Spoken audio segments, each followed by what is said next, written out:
Good. First off, we'd like to thank all the panelists for agreeing to serve today. We know you have very busy schedules and we really appreciate it, especially in this time of a pandemic. Real quick, we wanted to allow everyone to get to know each other. So maybe we can go around quickly and make a brief introduction. So Ginger, would you like to start? Just your name, your city, maybe an organization, and then, yeah, that'd be great. Thank you, Jen. Yeah, so hi everyone, my name is Ginger. I work at UW-Madison's Wisconsin Institute for Discovery, and I focus on science, art, fusion work. My background is in bioarchaeology, so I studied ancient remains and disease, and also am trained as the stage actor. And I also serve as the vice chair on the Madison Arts Commission. Excellent, thank you. Chella, would you like to go next? Sure. My name is Marcela or Chela Garcia from Milwaukee, Wisconsin. I'm the executive director of Walker's Point Center for the Arts and also serve as a mayoral appointee to the Milwaukee Arts Board. Excellent. Should we jump into staff as well? Sure. Karen Geshko, assistant director at the Arts Board. George? George Sucros, the executive director of the Arts Board. Fantastic. Dale? Dale Johnson. I'm grants and information specialist at the Arts Board. Excellent. Lewis, would you like to go next? Yeah, my name is Lewis Kuhlman. I am an urban planner for the city of La Crosse. I've staffed the Arts Board for a number of years, so that's my background. Excellent. Carolyn? Hi there, my name is Carolyn Nelson Kavayets. I'm from Superior, Wisconsin. I own Sterling Silver Studio, which is a performing arts school here in Superior. I've done that for 29 years, and I am also on the board for Superior Council for the Arts. Fantastic, thank you. And Brittany? Hi, my name is Brittany Beyer. I am the executive director of Grow North Regional Economic Development Corporation. And I live in Rhinelander, and I serve 8 counties in the upper northeast of the state. I also have a professional dance background, so I have a really strong cultural, creative placemaking understanding of economic development. Fantastic. Did I miss anyone? Excellent. There's a lot of talent on this call today. I'm excited to get to work with all of you today. So jumping in, we just want to review what the Wisconsin Arts Board does in brief. So I will read very fast since we're tight on time. Karen, is it okay if I skim this a little bit since we're getting tight? Why don't you skim just the Wisconsin Arts Board in brief piece, but not the rest of it, okay? Sounds great. Thank you. Yes, absolutely. The Wisconsin Arts Board was established in '73 as a state agency which nurtures creativity, cultivates expression, promotes the arts, supports the arts and education, stimulates community and economic development, and serves as a resource for people of every culture and heritage. Our vision is inspired by a quote from Robert E. Gard, Professor Emeritus of Community Theater, University of Wisconsin.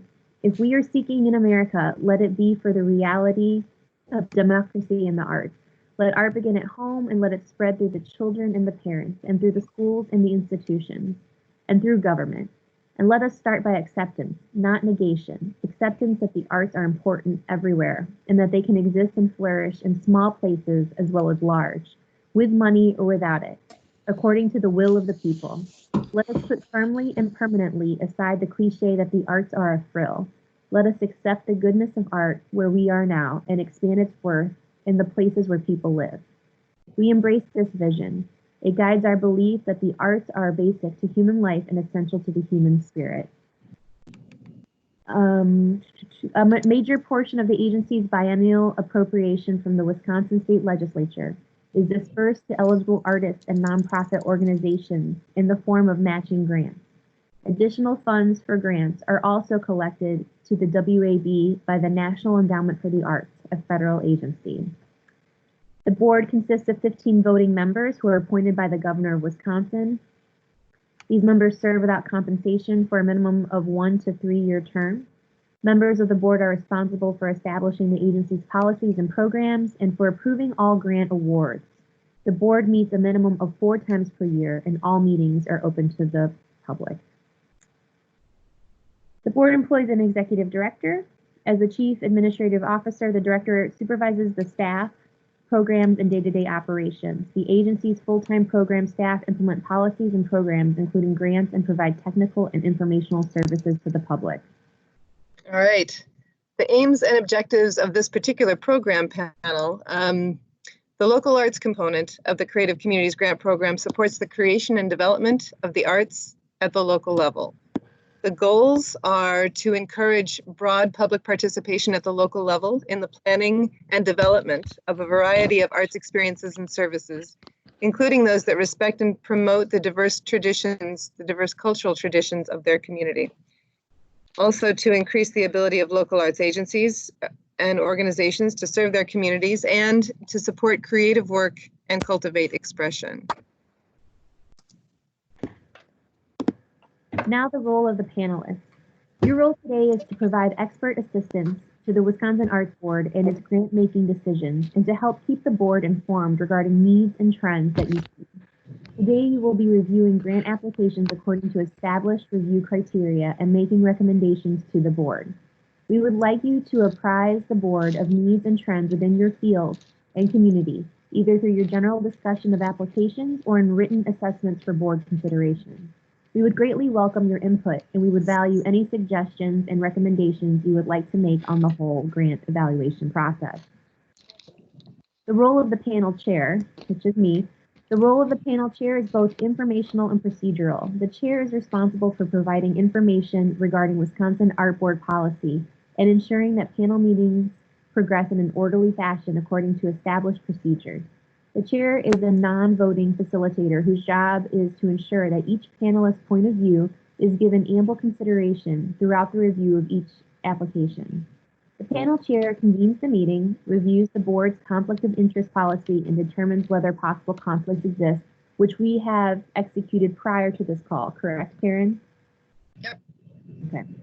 Guides the panel through the review by serving as timekeeper and discussion monitor.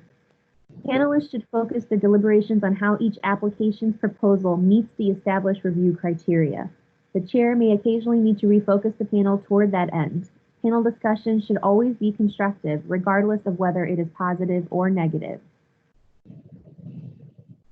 At the May board meeting, the panel chair will report the panel's recommendations. A written record of these recommendations and a summary of the meeting will be provided to staff by staff to facilitate this process. The panel chair will provide additional details if requested by the board.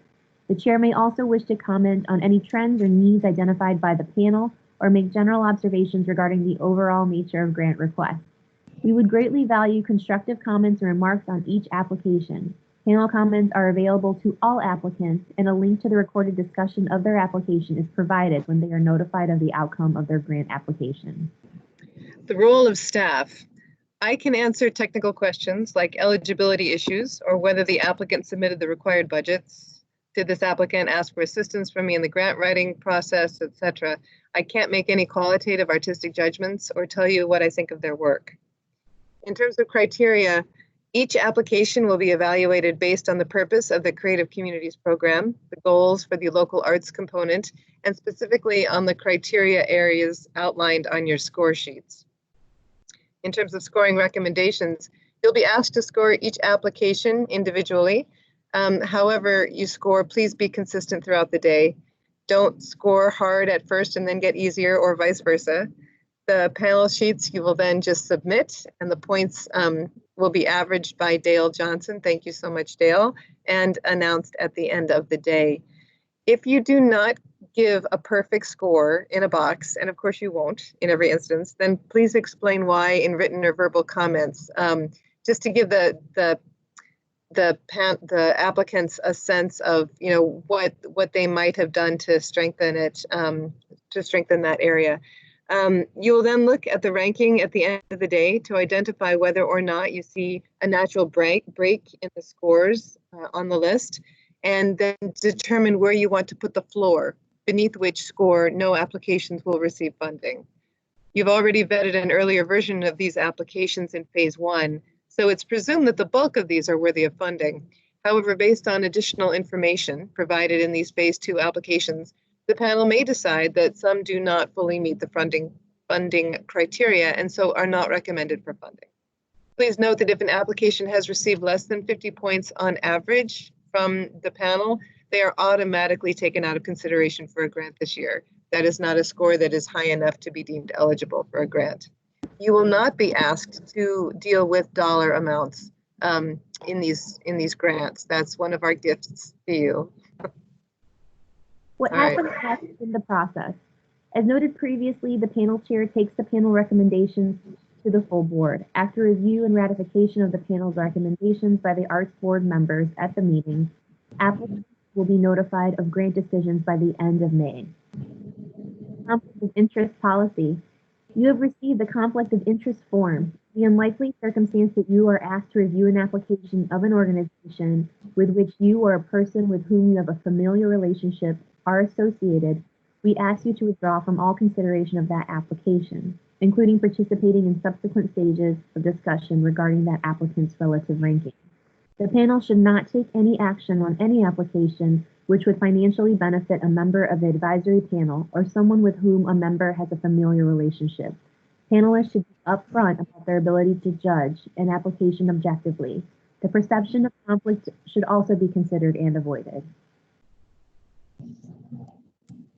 Taping of the meeting or recording, as the case may be. As you have already observed and noted, this meeting is being recorded because it's an open meeting and because we'll create, we'll make the recording available for applicants to hear following the grant notification.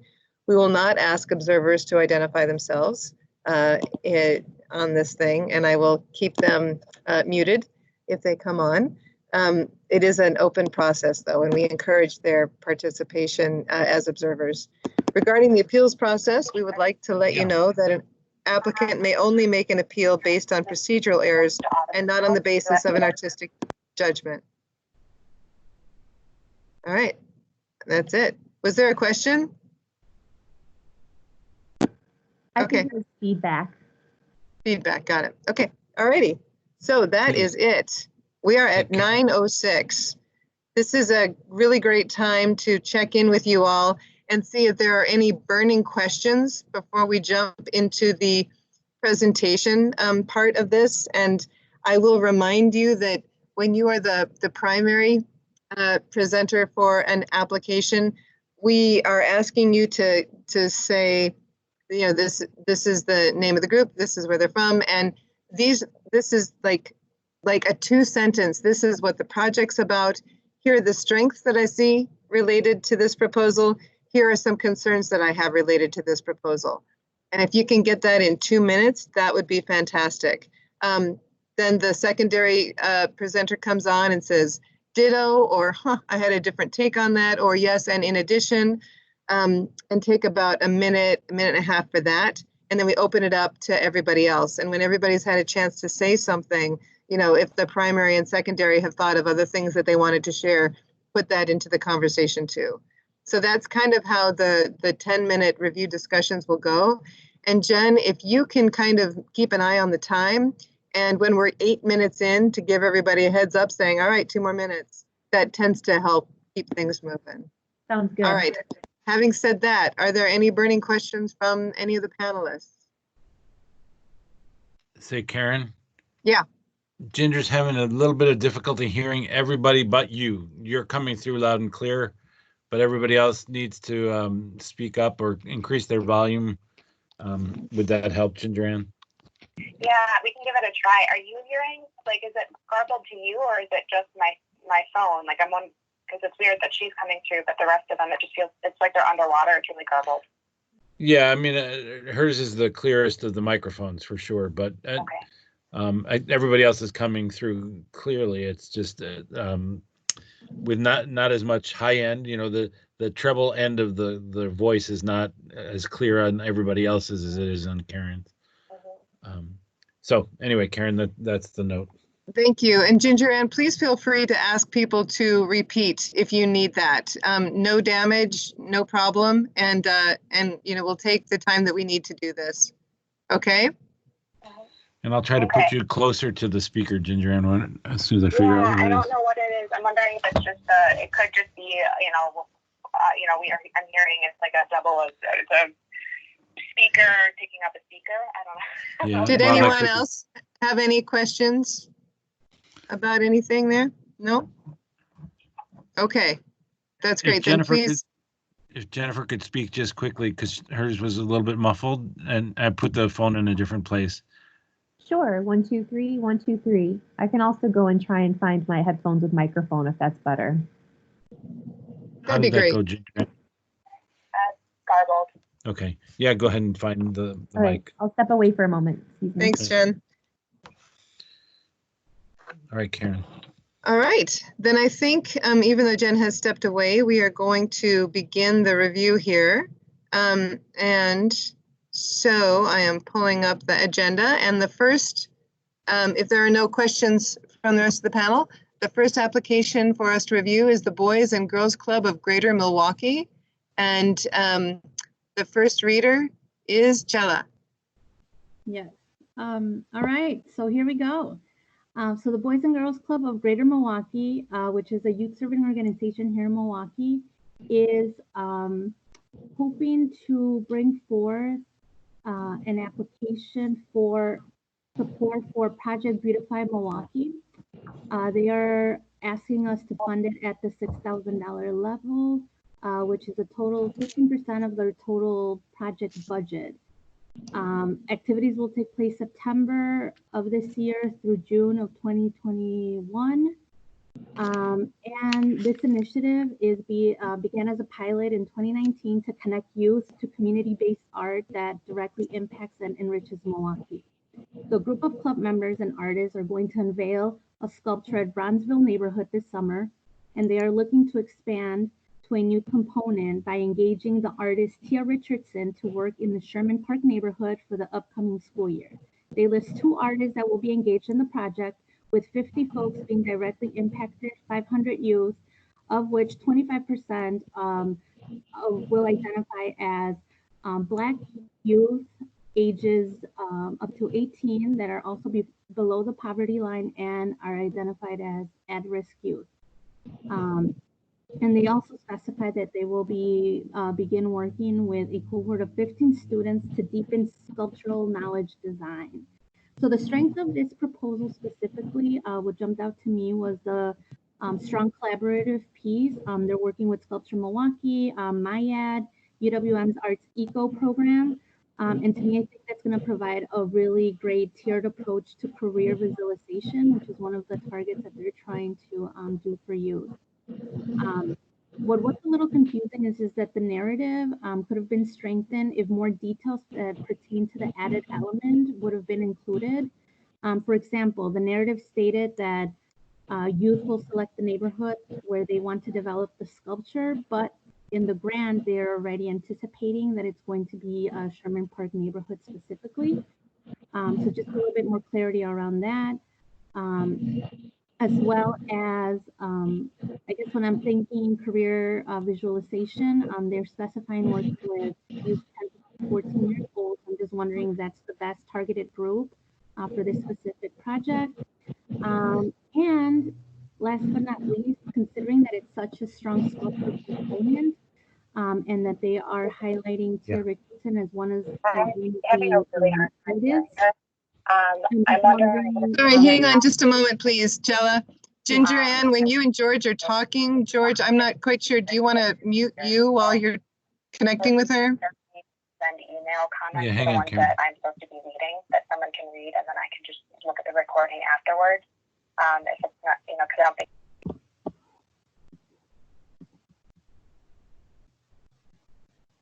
Jella, go ahead. Oh, no problem. Thanks. So my last question was just in regards to the project being so focused on sculptural design elements. I'm wondering how Tia Richardson, which is usually an artist that is, selected for mural work, how that's going to be incorporated into the art. So that's just another example of how a little bit more narrative around the final component of the piece would have just helped answer a couple of these questions that I had. Overall, the budget looks sound, and that is all I have for this project. That's great. Thank you. All right. Brittany, you are second.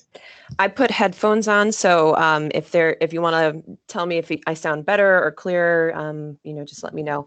I thought this was a fairly strong proposal as well. Yes, as an additional component of an existing program, it was a little confusing on how they were going to be selecting the area, the students identifying it, but Sherman Park was mentioned.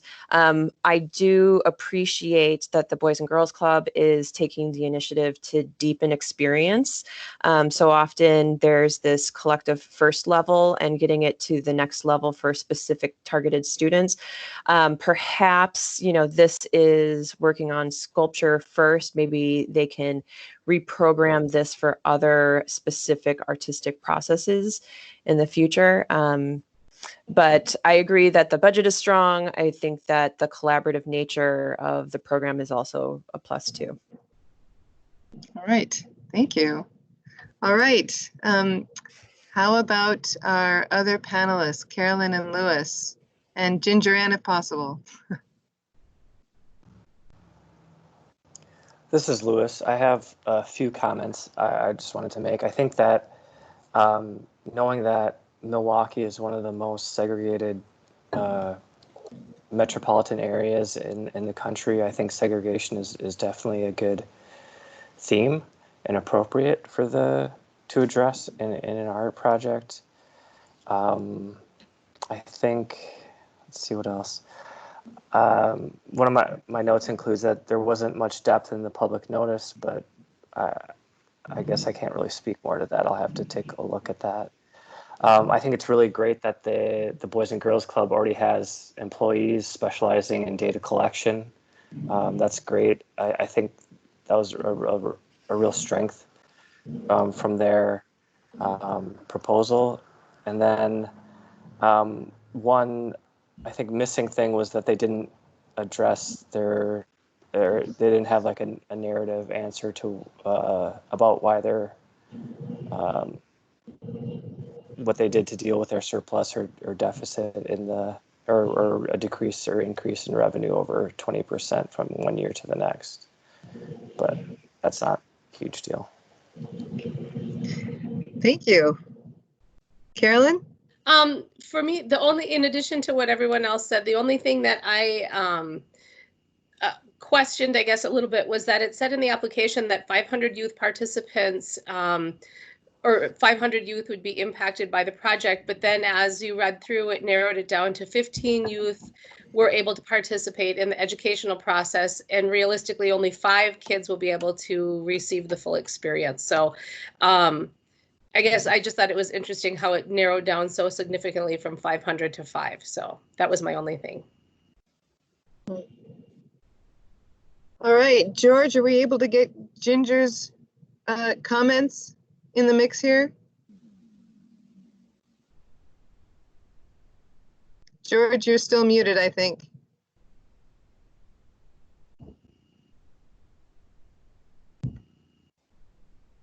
Let's see if I can unmute him. Nope.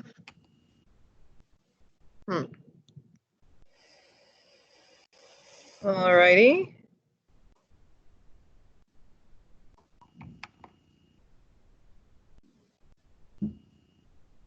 I'm just going to wait one more minute to see what George and Ginger Ann are doing here. And then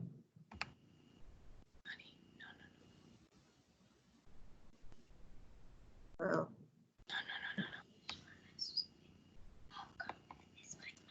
I wonder if rainy days have something to do with technology and connection.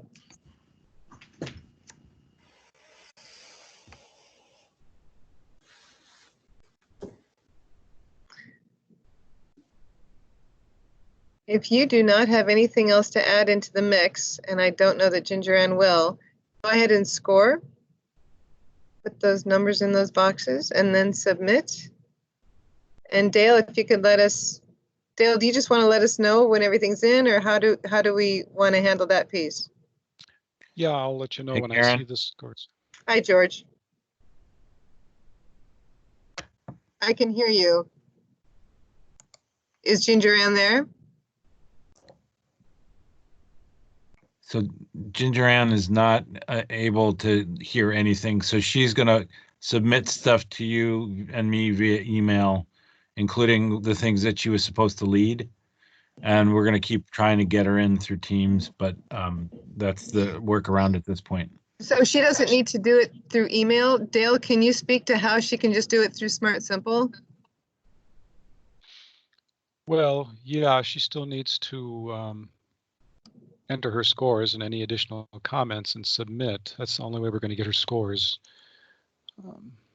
But since she's done the first part of it, it should be no different. So Dale, I'm going to call you and we'll work offline, Karen, to get Ginger Ann whatever Dale has to tell her. There's no sense holding up the meeting for that purpose. Okay. Okay. So carry on. And if you have to skip over the ones that she was to lead until you have her input, then do that. Yeah, I think we'll do that, at least for the next one. We'll see how long it takes to get her in. All right. Thank you. Right. Yep. Bye. All right. Well, that's going to take us then, if everyone is comfortable skipping for the moment Cedar Center Arts, we're going to go straight to the Shawamagan Bay Arts Council. And Carolyn, you are going to head that one up. Should we wait till we get scores for the previous one?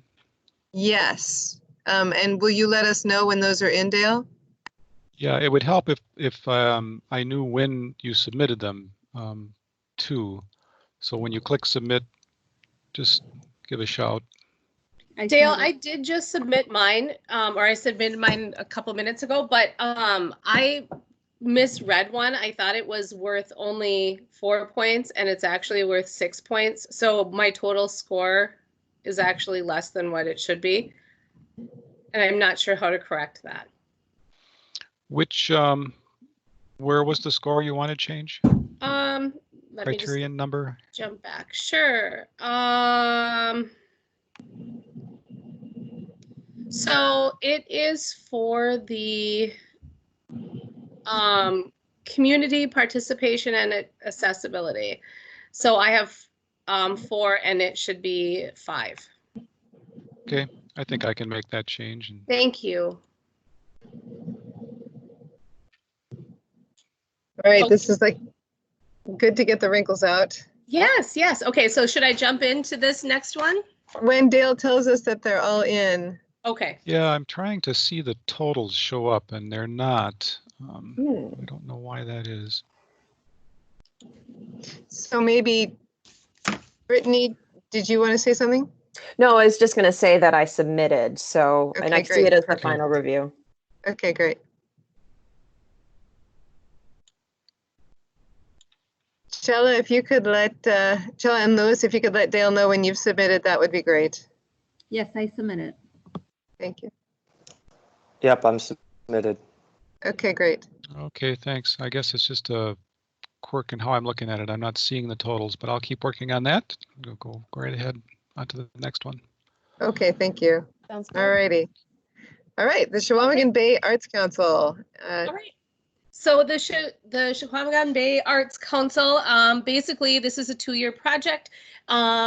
Their concept is to do performances and day-long workshops to inspire local artists with seasonal artistic expression. So if you're familiar with up north here in Wisconsin, basically, you know, we're very seasonal as throughout the entire state, but of course up here we have certainly interesting winters and things like that. So I think it's kind of a cool program to keep people engaged all year round, especially in the winter when people aren't necessarily engaged so much up here and in that area as well.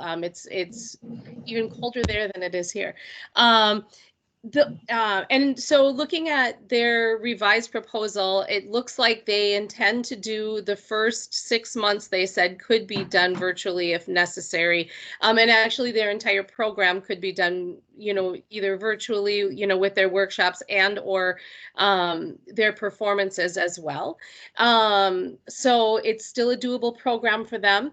The only thing that I saw as far as a weakness is concerned is on page 15 of their proposal, when they were talking about their different expenses, they had an individual that would do the writing of the teaching manual for the 2-year program, and they had them down at 40 hours at $25 an hour for $475, but it actually equals $1,000.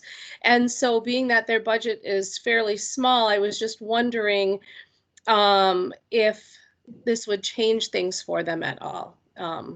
It was like just over $600 difference. I don't know if it would or not, but that was the only thing that I really saw that stood out to me. Got it. Thank you.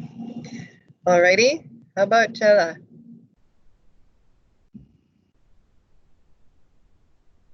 You are muted, my dear. Yes, I agree with what was said about this proposal. I think that focusing on the seasonal aspect, the sample work that was submitted, I think gave me a really good understanding of the type of work to expect. I really think that it's a high quality artistic merit. And I also did see that I guess mishap in the budget, so that I did list that in my notes. So just be a little bit more careful when calculating line items for budgets. The other thing, let me see, is the way that the narrative is written. It's really drawing from Celtic, Ojibwe, and African teachings in regards to the theme of cycles, which I think is a very interesting mix of cultural lens to really look at this, submerging culture, nature. I think that the way that this was written really does amplify the value specifically for the location of this project. Right, thank you. Louis and Brittany. I appreciate this is Louis. Oh, go ahead. Oh, okay, thank you. I appreciate a lot of the planning that had been done, and despite the mistake in the budget, I'm glad that it was detailed. It was one of the more detailed budgets with adding hours and staff, and I appreciated that despite the error. I would say that the participation strategy could have used more outreach beyond the existing audience. I think it'd be nice to see, how to get beyond just preaching to the choir. Not saying that's exactly what it's happening, but or at least the narrative could have covered that a little bit more. And given the variety of activities, I think there could have been more different methods of evaluation. But overall, I liked it. Yeah, I would add it's a first year project, so they're attempting something brand new. Having longer curated interactions with your local artistic population is something I hope to see more communities get to. But I do appreciate the Four Seasons approach and how that works. I did have a sense that it was going to be approaching people already inside their circles. I'm wondering what it looks like in year 2 and 3 for for bringing in other artistic experiences to round out what it looks like. But I thought it was a fairly strong proposal. All right. Dale, are you able to share anything from Ginger Ann at this point, or are you guys still kind of figuring that piece out?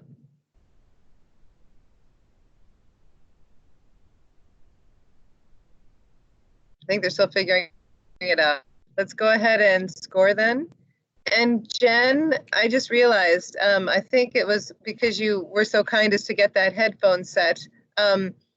You can certainly intro each of the applicants as we're ready to review those. So when Dale says, when all four applicants or when all four panelists have said, you know, their scores are in, you can go ahead and intro the next one, okay? Sounds good. Is this better? Yes, it's great. Okay, good.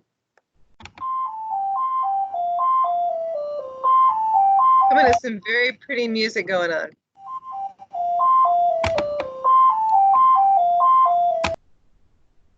It's like Jeopardy music. It is. for people to make their choices. Do this. Right. It's a mix of Jeopardy and Hollywood Squares, I think, actually.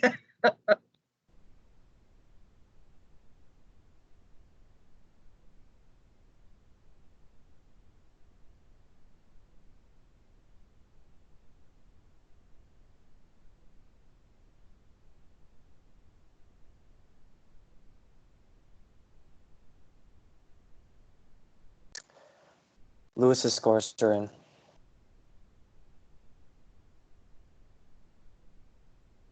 Thank you. Brittany's are in. Great.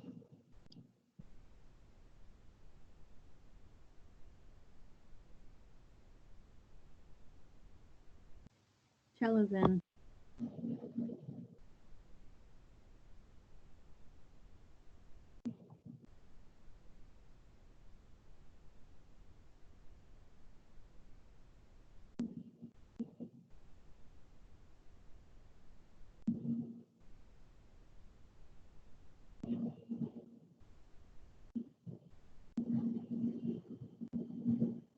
So I've heard, Carolyn, I am not rushing you at all, but when yours are in, let us know, okay?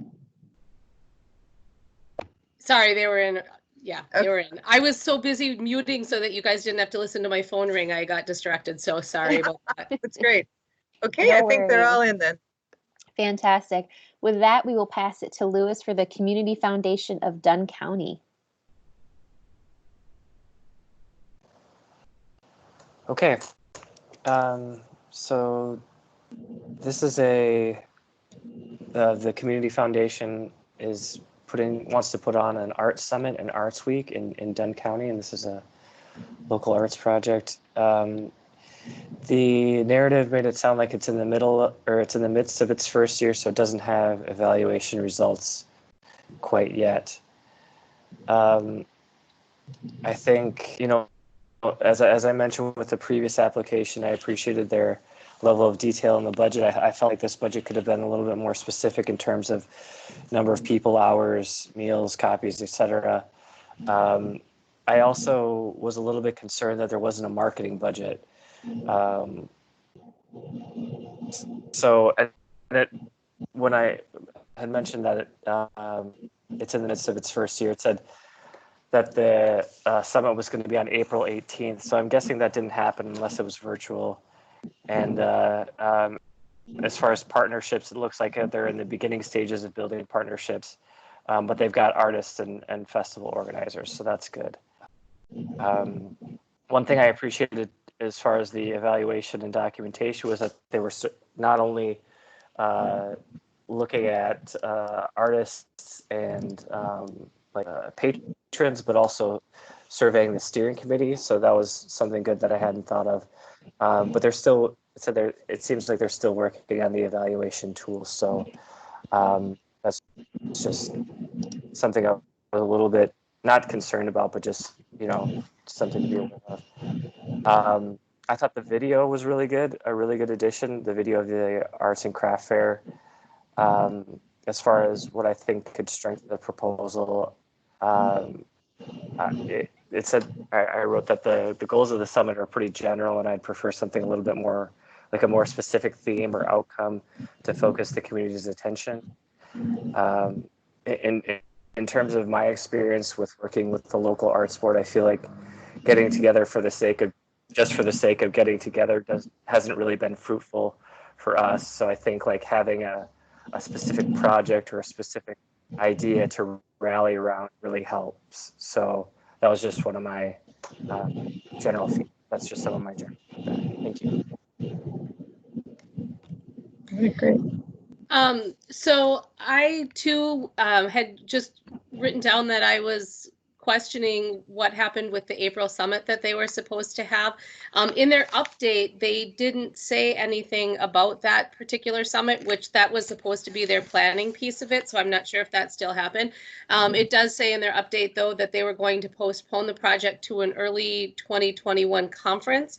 But again, I'm just not sure what happened with the April summit. The other thing that made me question this proposal a little bit, I think the project itself sounds like a cool idea. It looks like they have support from some larger organizations, but there were several spelling errors and grammar errors throughout the proposal, and not just one or two, like enough to make it really stand out to me significantly, which just made me question how much time they put into creating this proposal, or how seriously they really took it, or if it was just an afterthought.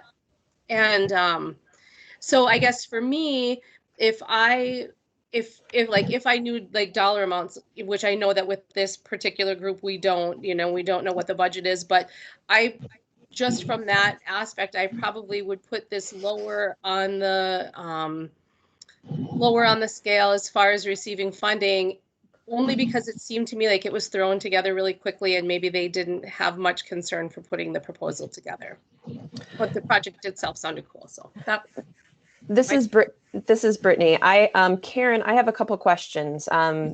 Just knowing the desire for some of our rural areas to set up arts councils, my reading of this was that this was a base level starting of the Western Wisconsin Arts Council. Was that a correct read?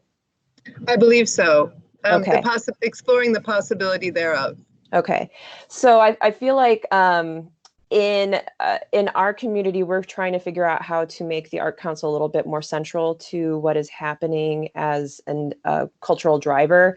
Having some familiarity with Menominee, I read it as this is their attempt to start galvanizing around the creation of this art council. So I thought it was an interesting way to start the process of that art council. We don't have a regranter in our area. I believe they might not have a regranter in that area. Karen, is that a correct assumption? They have the St. Croix Community Foundation in that area, and the Eau Claire area, but I don't believe that Menominee is able to, their relationship with Eau Claire has gone back and forth. So okay. I can't remember whether they have anything accessible now or not. So probably because of my familiarity with the area, I read this summit as the first level of putting together that arts council. It would have been kind of a launching experience for the Art Council. I found it interesting, and I wanted to see if this is something that flies, and a way for assisting rural communities to get to the point of having a robust art council.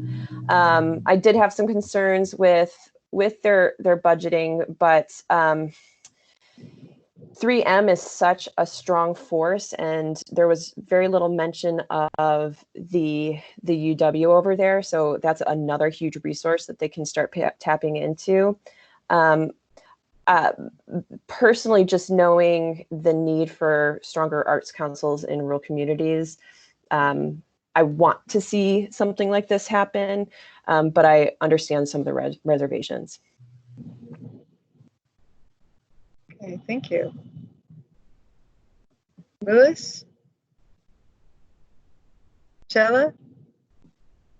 For me, I agree with what was already said.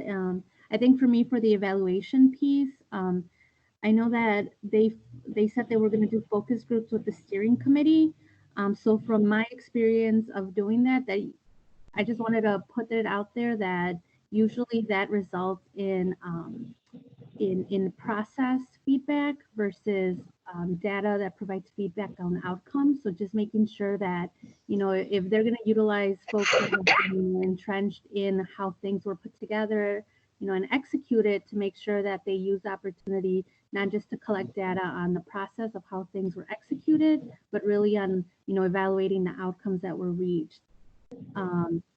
Additionally, what was a red flag for me is the fact that Mabel Tainter was so much embedded in the structure of, what they're trying to do as far as the council. However, there was not a letter of commitment from them, so I just thought that was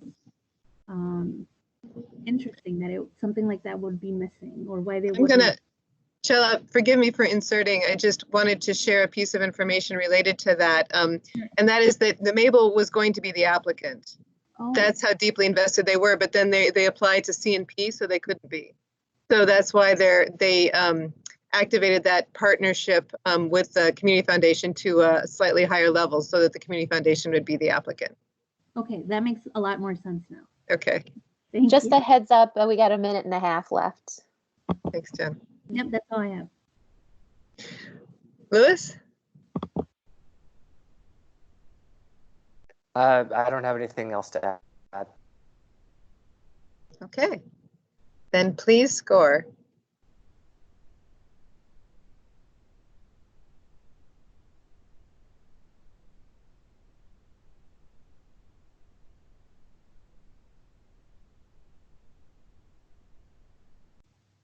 I have scored.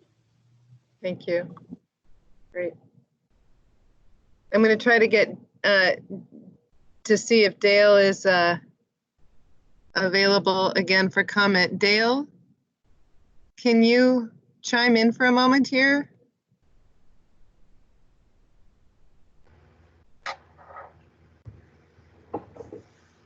Thank you. I just wondered where we were with Ginger.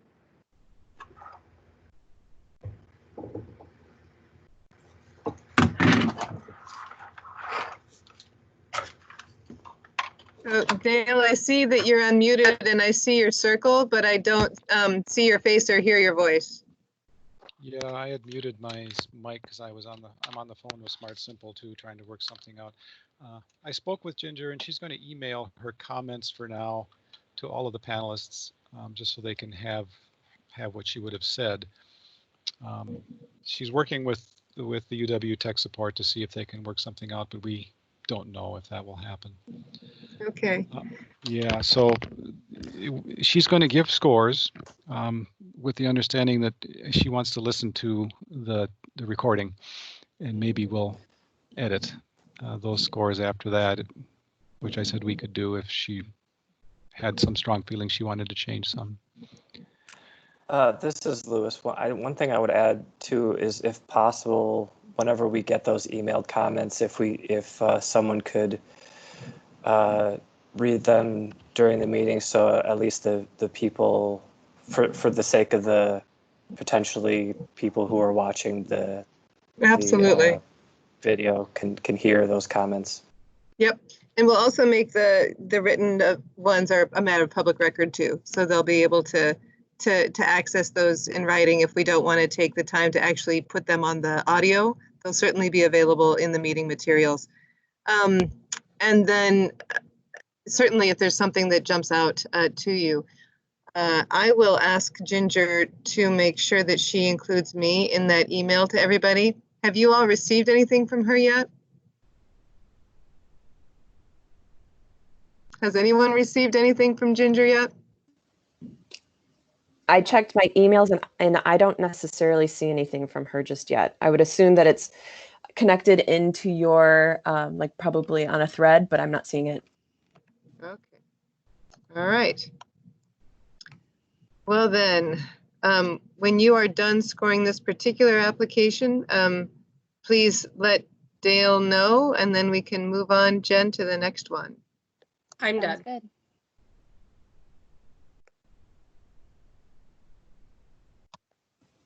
I submitted. I submitted too. Lewis has submitted his scores. Excellent. That Okay, sounds like everyone has taken care of it. it does. Thank you so much, everybody. With that, I would like to pass it over to Brittany to introduce us to the DanceCircus proposal. Make sure I'm unmuted.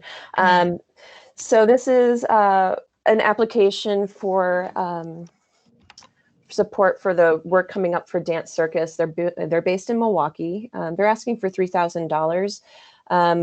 I took a little bit of time to understand what was happening in this application, but previous grant panel participation helped me a little bit. This is the second year of a project, and this is a continuation of a relationship that they have with the Mobile Lantern program, which is a festival, a video festival where things are projected onto the wall. They're incorporating some more site-specific movement pieces that have pretty good design underneath it, but it was very hard for me to decipher how this all fit together. It took a while for me to figure it out, especially not being a Milwaukee resident. So I had to kind of think through the process. So thinking about who is sitting on the panel and helping them understand local activities would be really good. I have a lot of pause in the amount of in-kind that is inside of this. And but after really considering how they're sitting inside Mobile Lantern as only one of the participants, it became a little bit clearer. But I'm not necessarily sure if it's true in kind, but it is a substantial amount of in kind compared to the actual cost of the program. They did talk about some issues their first time around with Mobile Lantern and what they did.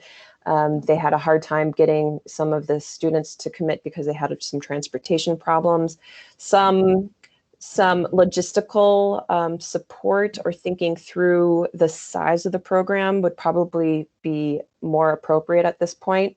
I remember from the first round, the work sample of the video is fantastic. And they gave some documentation, video documentation of the actual performance.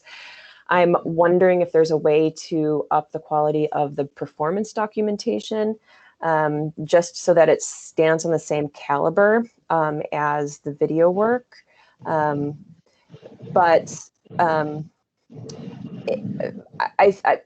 main concern is that the narrative was very hard to follow, to understand what the scope of the project is. Further understanding it's nestled inside of another program. It's just up to everyone else how they want to support this type of work.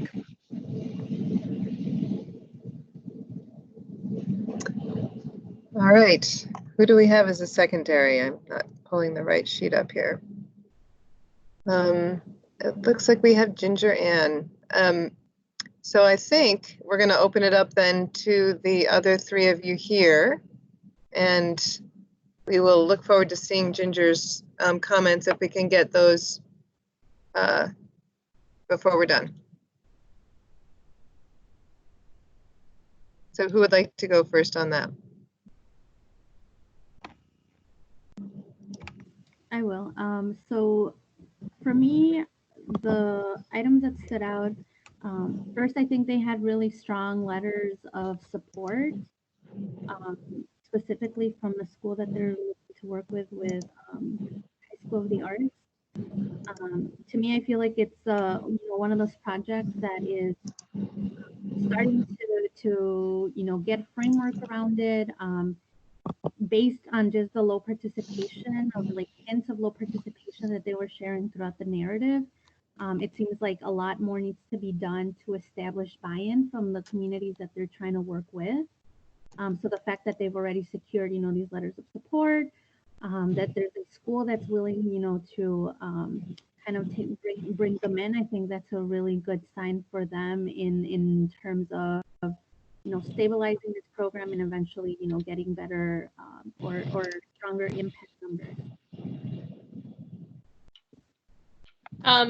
For me, I thought that the event itself was pretty cool. I actually had to go search online though and do my own searches to find out, to fully understand what the project was. But then when I was doing my own Google searches on what the project was, and then I was able to see what was out there online, I was like, oh, that's what made me understand the project and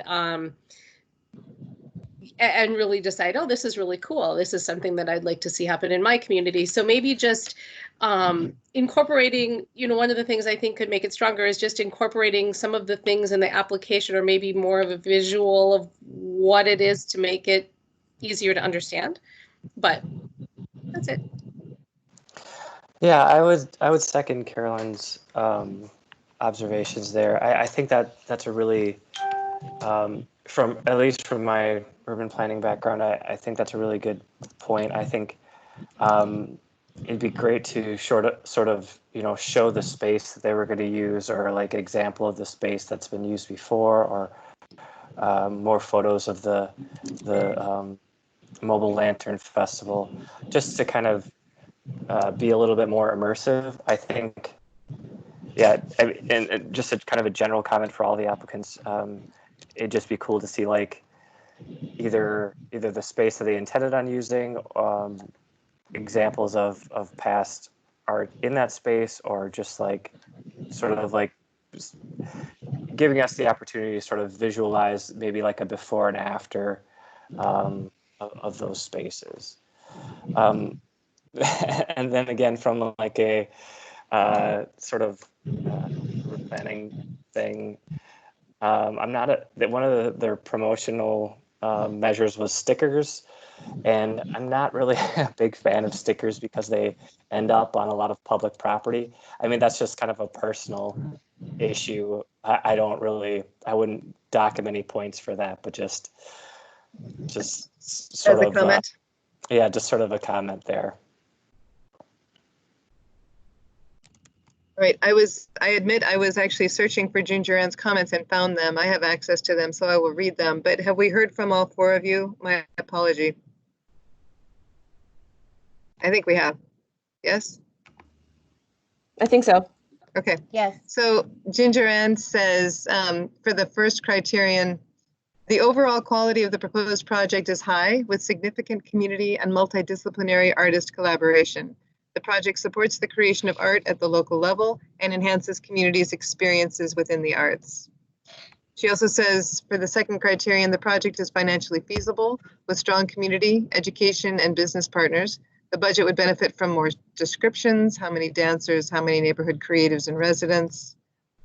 Criterion 3, activities address educational needs and community needs with strong partnerships for project implementation and viewing. And then finally, criterion 4, the applicant lists various levels of evaluation and documentation that are appropriate for the project and its future growth. So now that you have her insight, please, if there are no additional comments, go ahead and score.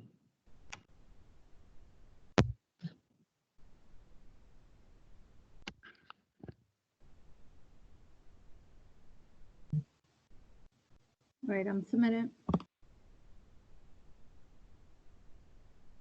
Okay. I've heard one submitted.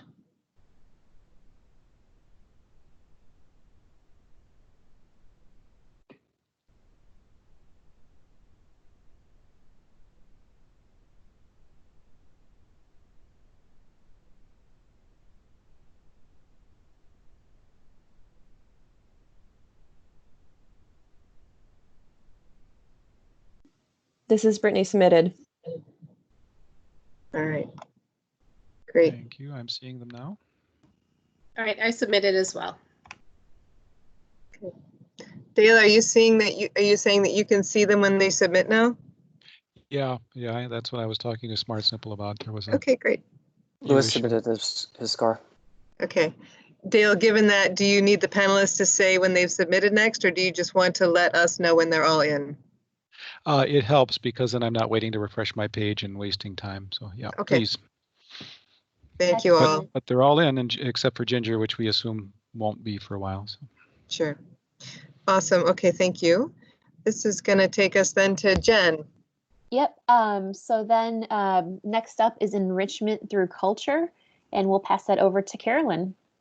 Okay, so Enrichment Through Culture, this is a local arts project. The project name is Americana Soap Opera. So in a nutshell, it is a local playwright who is working on an original script. And the concept is to support and engage local younger artists with an approach to showcase their skills and talents in an original production. It revolves around a combat veteran and his former girlfriend, each with their own form of PTSD, seeking help from the same doctor. So according to the application, this is certainly something that is a concern in the community. So not only is it giving people and young people in the community specifically an opportunity to work on an original production, but also to address some serious issues that are relevant in that particular community. So the amount requested for their grant was $5,500, and all of that would be allocated toward paying the artistic expenses, which they're anticipating $7,000 in artistic expenses. It looked like the majority of the grant, or from how I understood it, would be used to pay one particular musician and composer to write the original score. And so, it broke it down to songbook creator, dialogue book creator, the pit orchestra, etc. But I just wasn't sure how much of this grant would be allocated towards one person specifically. And so I guess as a first-time panelist on this committee, I didn't really know if that was a relevant concern or not. So I really wanted to pass it on to see what everyone else's thoughts were on that.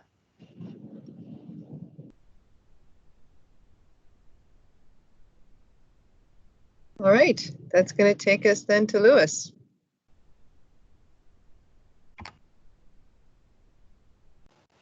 Okay. Yeah, I would add a few things. Let me quickly take a look. I thought from the organizational and financial management, it'd be nice if there were financial support from the health system, but I assume that whatever work that Lewis, you're cutting in and out. Can you please repeat that last comment? Sure. Can you hear me now? Yep. I said it'd be nice if there were financial support from the health system, but I assume that if their involvement is sort of in-kind work. Let's see. There wasn't a description of how to reduce the overall budget deficit that had been consistent for the past 2 years.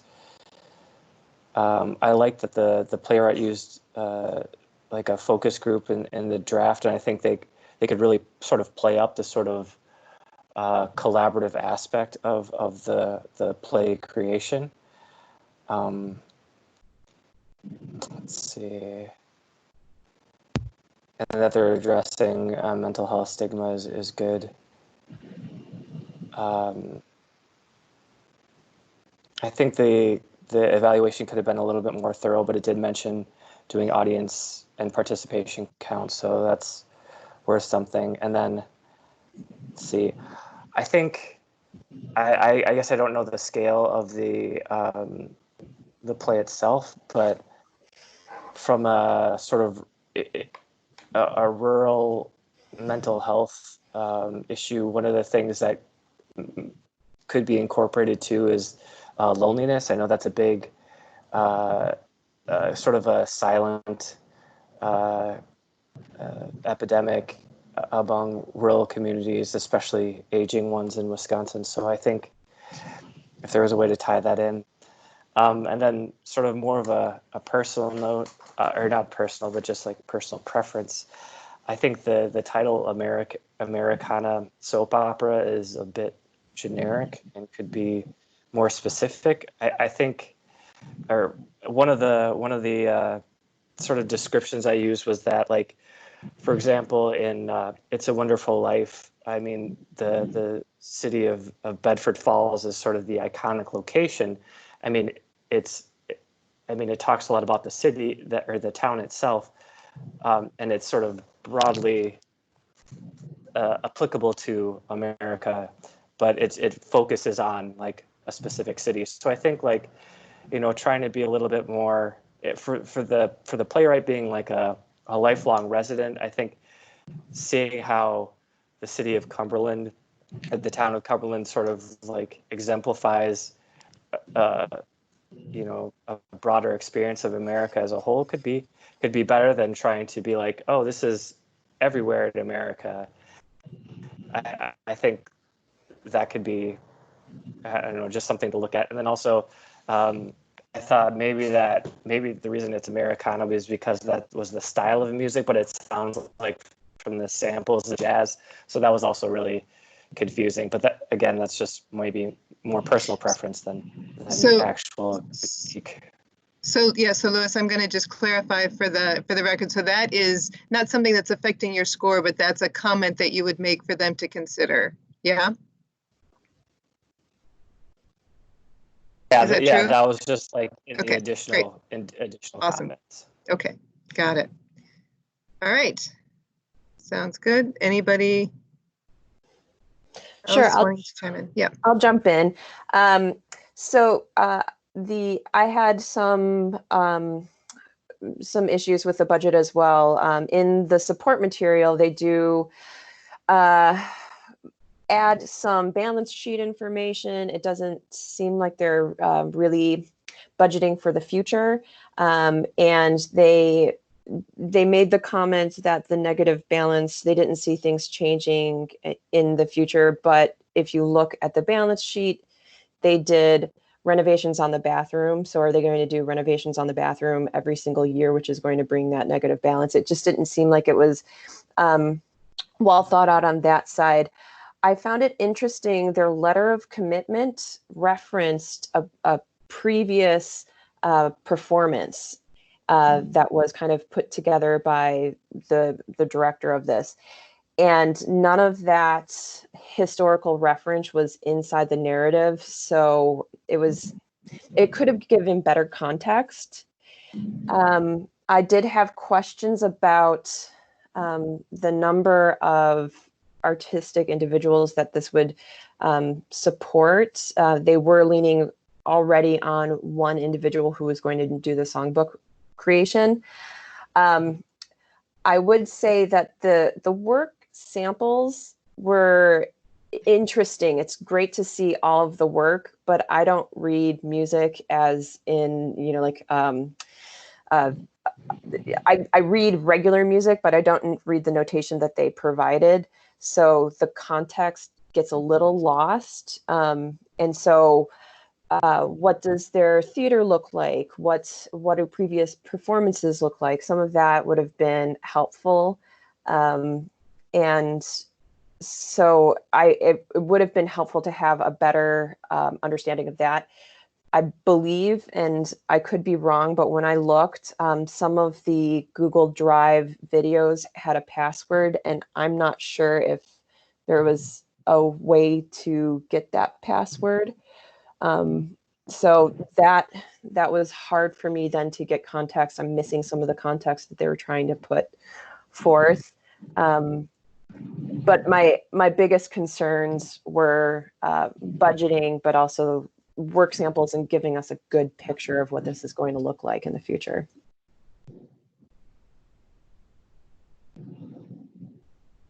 All right, Chella? Just a time check. We have a little less than a minute left. I'll be quick. I think for me, everything that was already stated, I guess for me also is considering the content and the subject of the play, which is very much mental health. I know that there's also some violence against women. I just wanted to, just caution that might be triggers for a lot of people, and just to, plan ahead of time, in the way that they advertise or, before they put something on, just to ensure that they're letting people know that there are, triggers that, are a part of this. Thank you. I'm going to quickly add in Ginger Ann's. She says, demonstrates cultural and educational value. Applicant highlights a variety of partners, both in youth, arts, community, and healthcare. The budget matches the applicant narrative. The project has appropriate community participation, and activities highlight commitment to the arts educational value for community. An evaluation plan matches project description. Application would benefit from more details on how the healthcare professionals and writer plan to collaborate for the survey. And that's what she has. So go ahead and score.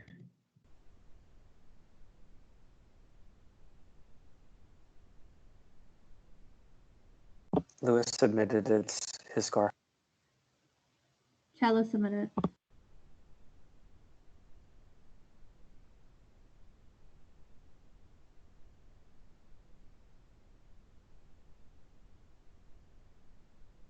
Brittany submitted.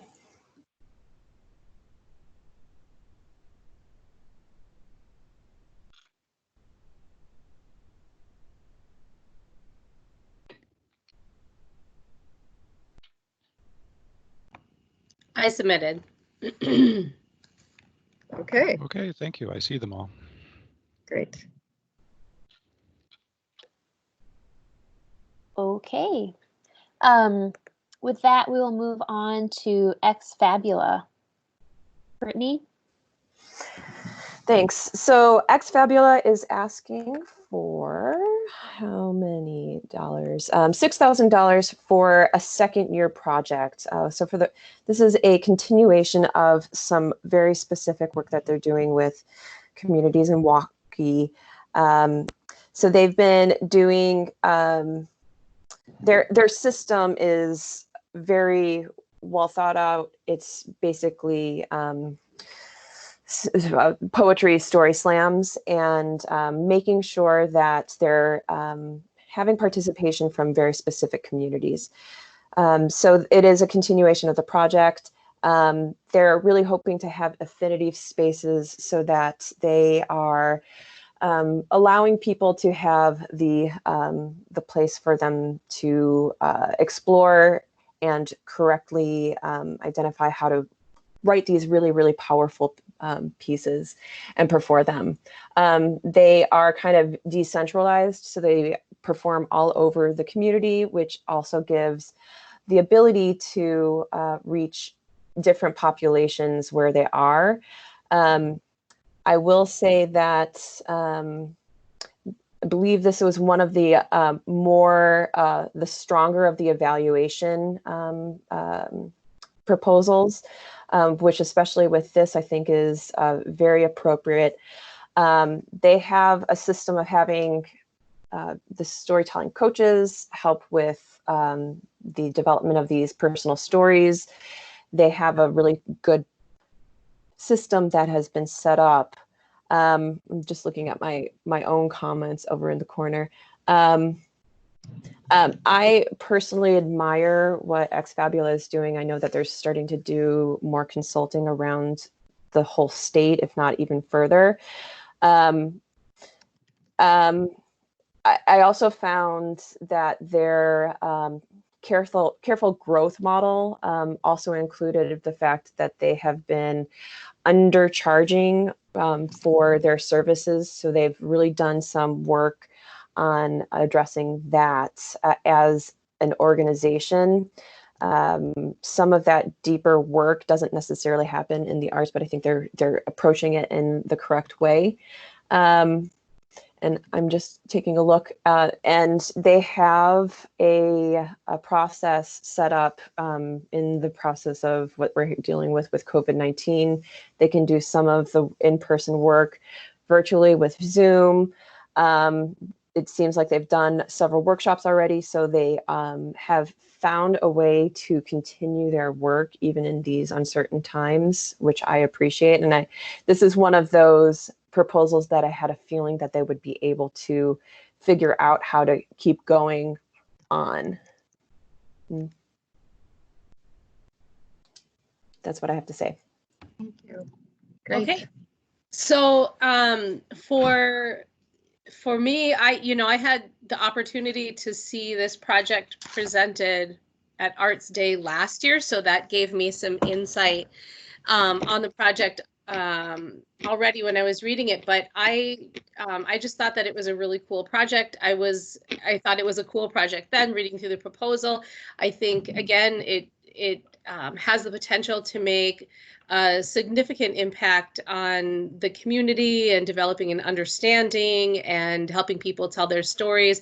I just think I don't have anything, I guess, any critical feedback. I think it's a cool program. I think it's well thought out. I think they've really taken their time to look at how to make the program better. So, yeah, and I'm just excited that they'll be able to do this virtually and see it through. So that's it. That's all I have. Okay. All right, Chella or Lewis? This is Lewis. I think I agree with the other panelists. I think this is a very strong proposal. I think the evaluation measures were really helpful. The stuff they used from the previous year, and also the sort of depth they're going with the demographic data, I think is really helpful. I thought the project budget was really thorough and impressive, and they had some good matching funds. The narrative on community participation was excellent. And then also just overall the formatting of their narrative and application with the lists and bullets, I thought was very helpful and shows a high level of organization. All right. Chella? Ditto to what everyone said. I just think that Fabula is, one of those organizations that has really,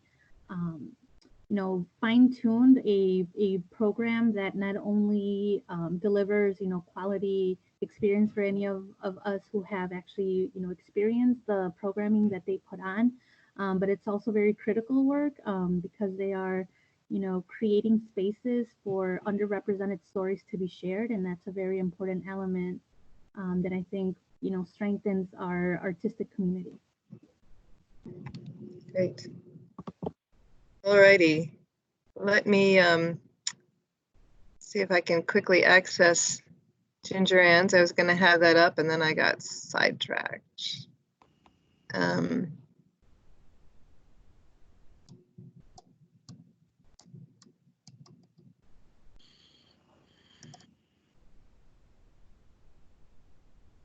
Yep, here it is. Okay.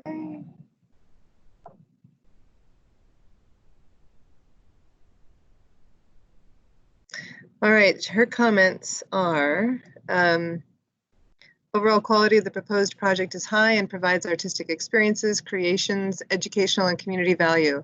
Proposed activities are appropriate for the community served and demonstrate cultural importance and connection. Organizational deficits explained and future plans for budget discussed. Project budget would benefit from going into specifics about the cost per ticket, who are the general audiences for story slams.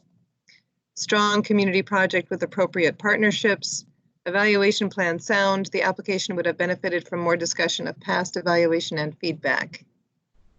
So If that elicits more conversation among you, great. If it doesn't, then go ahead and score.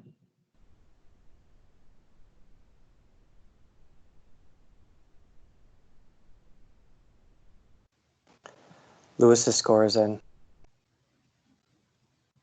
Brittany is in.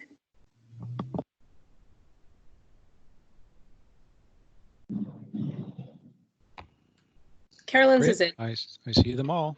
Thank you. Okay.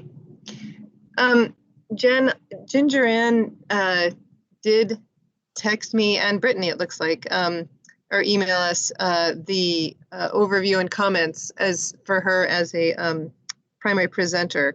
Are you comfortable with me just reading them at this point for the panelists? I absolutely am. Yep. Okay. All right. So total budget, $77,000. Arts Board request, $6,000. Friends of Freeland Foundation, Green Lake, Wisconsin. Proposed project to continue building film festival, which estimates around 50 artists' involvement and over 2,000 participants. Activities are educational based on the organization's mission to protect wildlife and eliminate human trafficking. Activities include workshops, films, panels, meets, and greets. Applications' strengths match grant values, bringing artistic value, education, and experience to Green Lake, and increasing tourism opportunities through the arts to benefit the municipality. The applicant discusses first night being sold out the past 2 years, highlighting community excitement about the festival given community population size. Evaluation plans demonstrate ways to build in the future provided budget, such as a long-term tracking of participants and how the festival may change their perspective or actions, participation within festival topics. The initial budget was estimated at $50,000 and is now over $70,000. Was this an error, or was the scope expanded since the initial application phase? ? The application would benefit in clarifying scope of volunteers and if the festival is working toward paying volunteers in the future. And that's what Ginger Ann says about that. Right. So their documentation, the screener for the film was absolutely fabulous. The content of the festival is very, very beneficial. What gave me pause is that it seems like the director has less nonprofit management experience than some. I think he's stepping into a place of need and could probably use some support in figuring out the difference between for-profit and nonprofit management. I also kind of, the surveying portion of this whole entire project seemed to be an afterthought. So many film festivals at this point are using really, really advanced ways of getting interactive information from the people who are part of the event. It could be a place that they grow to, but I think that was kind of something that I hope that they are starting to think about. The quality of the films that are presented wouldn't necessarily get to their small rural community without putting this structure together. So I think that's an important thing to add. Brittany, just for clarification, is there a particular film festival or film festivals that you think do evaluation really well that you would encourage Friends of Freeland to look at? Not off the top of my head. As a very introverted person, I haven't, and living in a rural community, I haven't been to a film festival for quite a while. I would leave that to other panelists, but I mean, even there's like quick text surveying stuff that you can do, and even in rural communities, some of that software, even for us broadband deficient people, can work. So maybe just saying, maybe check out some of the larger film festivals to see how they're doing evaluation with audience, and then leaving it up to them. Okay, great, thank you. Just clarifying that. All right. So a little bit of feedback on the film festival. I was really excited to see that on their project updates that they were going to do their film festival virtually, because I appreciate, you know, what the film festival is all about, human trafficking, animal trafficking, things like that. And, you know, especially, you know, this is so significant right now, as they said in their update. So I was very excited to see that. Prior to, you know, reading the update and things like that, the only thought that crossed my mind, and this is not relevant to my opinion on or how I'll score the proposal, but just something that crossed my mind was in a small town like this, how did they plan for growth of the film festival? I had the opportunity to work very closely with the film festival in our area last year, and just, you know, the ability to grow in this community with having venues available and things like that, where they could, you know, show films and bring in more people, hotel tourism, all that. You know, there's a lot of potential for growth, and I'm not familiar with that community, so my thought was, how do they plan to be able to grow this festival? Do they have the venues and the ability to house people coming into the community and things like that? I know that they said that there were some films, I think, shown outside or something like that. But again, it's September in Wisconsin and unpredictable, so I was just, you know, kind of concerned for that. But with that being said, if the people who are, you know, putting this on are in need of evaluation tools, I can certainly connect them with the film festival coordinators up here and let them know how they did it up here. So Carolyn, if you wouldn't mind sharing that connection with me via email, that would be great. Sure, and then sure. if they're interested, I can have that for them. Great. Sure. Okay, Sure. great. Thank you. All right, Chela or Louis? This is Louis. I have my main concern with this proposal is related to like the communities aspect of creative communities. I feel like it really doesn't, or the narrative didn't really explain how the location of the festival was really significant to the festival itself. It seemed like this festival could be held anywhere, so it doesn't really. The benefits to the community aren't really artistic. They're just kind of bringing in people for economic reasons. So that's kind of one of my main concerns with this is that it's not really place based.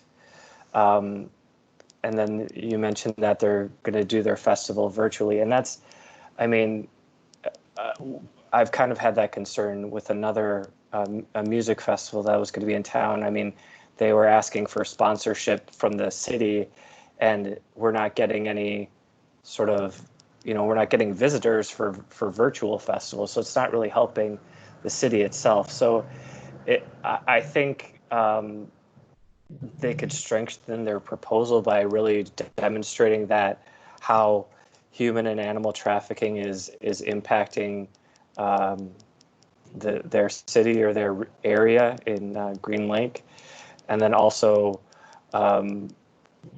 really talking about the sort of film folks or creative folks in that area. So I think it could be really improved by focusing more on the geographic community than the broader filmmaking community. Chela? I agree with the statements made. I did list that the caliber of filmmakers and types of films are pretty diverse in regards to what they're bringing into to Green Lake. I did also notice about the evaluation, just ways that it needs to be strengthened. But overall, I think this is an important project for the area. I guess my question is, kind of Louis just mentioned, is like, how does the organization really make a case for, support in terms of, galvanizing energy around this event to, bring attention to, the area, to the, topics that are being, I guess, explored through the film. So I'm just interested in learning a little bit more about, how this looks in this new circumstance. I lost that last part. How this looks what? Yeah, under these new circumstances. So just to clarify from my notes, how doing the film festival virtually will affect and engage the local community? Yes. Okay. And of course, that isn't a question that we asked, so they didn't have an opportunity to answer that question. Okay. Time check, the 10 minutes is up. All right, please score if there's no other discussion.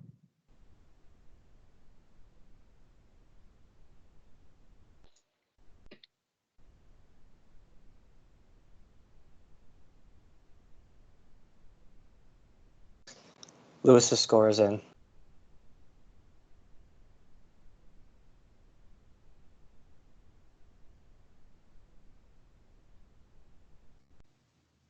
Cello's in.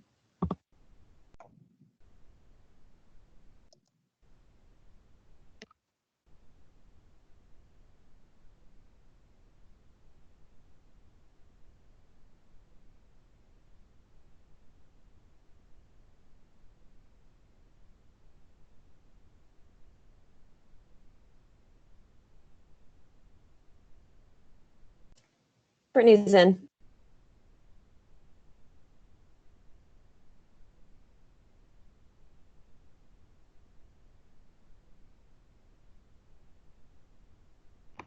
Carolyn's is in. Great. I see them all. Thank you. Fantastic. With that, sticking to the agenda, the last proposal to review prior to the break is Lotus Legal Clinic. And with that, I will pass it over to Chella to present.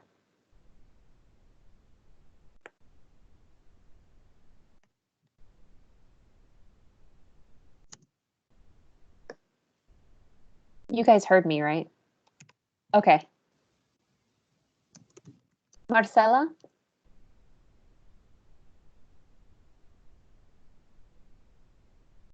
Can you hear me? Now we can.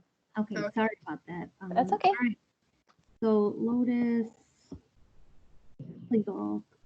All right, so Lotus Legal Clinic is a nonprofit organization that provides free direct legal representation and education, empowerment services to survivors of sexual violence and trafficking in Wisconsin. They are requesting $6,000 to support their Rise and Thrive, a Lives in Landscape exhibition, which is slated to take place July of this year. And I think they made a mistake in their application, but it should go till June of 2021. So Rise and Thrive is a 2-year storytelling initiative that was designed by a Milwaukee-based artist, Brianna Joyce Seppel, who is going to paint oil paintings with the goal to highlight the resilience and courage of survivors of sexual violence. So the project presents the opportunity for participants to be paired with this artist to pair their creative writing pieces alongside this artist's oil painting. So they are looking to involve 3 artists, 5 children, and 355 adults in person. However, they did submit some updates where they're hoping to do as much as they can virtually, whether it's through Zoom. They are canceling a couple of the studio visits that they wanted to do. but let me see this. Yeah, so all of this is done with exploring healing and empowerment via creative processes. As far as funding goes, they did the amount requested lists 2 revenue streams that are federal and cash on hand as part of the matching component. And planning for the project reflects intention and aims to shift perception of participants and community as it relates to survivors of sexual violence. Their evaluation methods present various methodologies in which they will try to measure success. And to me, it's just, one of those projects that really demonstrates how the arts can be a mechanism of empowerment and healing. In addition to, sharing that artwork with, folks outside of the groups affected. So the one thing that I did have a question of is that there has been 171 alumni that have gone through this program. However, only 6 of them are being selected. So I was just wondering why the organization chose to not open that up for, alumni that would be interested in participating in this rather than, identifying participants. Had they shared a little bit as to why their reasoning, I think that would have been a more context for us to use around that.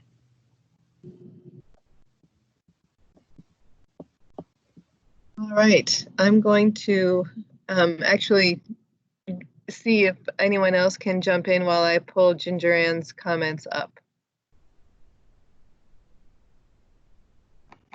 I can jump in. So I actually have, I think it's a worthy project. I think what they're doing is, great, everything like that. I actually have the same exact question, I think, or similar to the question about how are the participants selected. That wasn't clear to me. And so I think that would be helpful to know how those participants were selected. Do they volunteer or, yeah, that was my only feedback on this project. Alrighty, Ginger Ann's comments are these. Project is built on the platform and data of existing program and directly involves a local artist to guide the artistic process with survivors. Activities are appropriate for the community served. Application clearly describes thought and privacy measures taken into consideration. Organizational deficit described and renewable grant discussed. Project budget matches the project narrative. I went a little too fast there. Strong community partnerships for exhibit and audience reach. Activities address an educational and social need within the community. And the evaluation matches the project description. Documentation also takes an agile approach to respect participant privacy. And I think that's it. Oh, as the applicant mentions, the participant group is small. An expansion of participants would strengthen the proposal. However, the applicant does discuss expanding the program at a later date. A strong application that creates local art while creating community healing and compassion. So those are Ginger Ann's comments.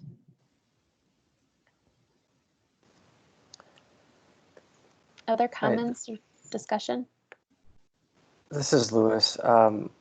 I'd say, I appreciate the, they did a good job of balancing the sensitive nature of the process and confidentiality with sharing the art.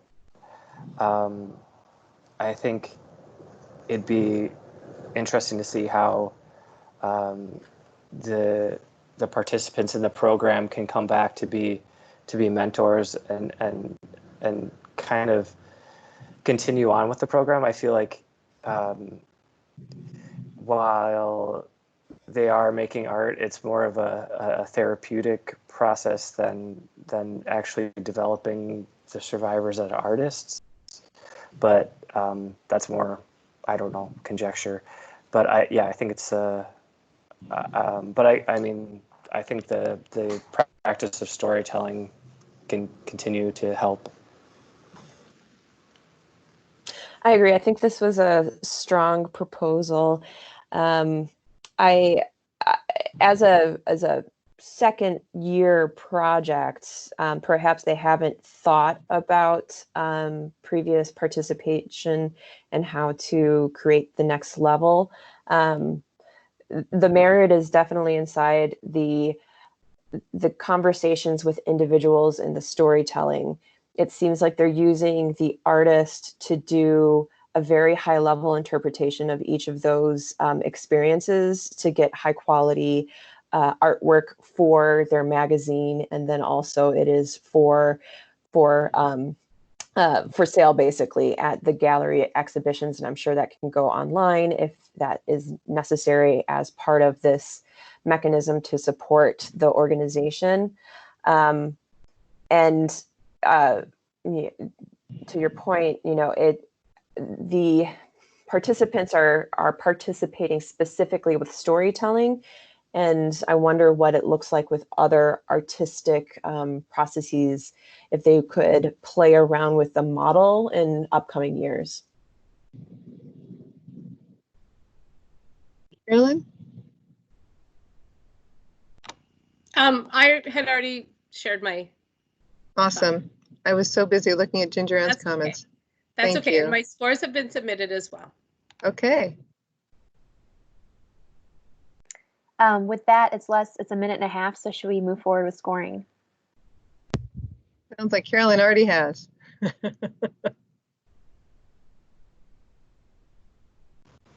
Lewis's scores are submitted. Submitted.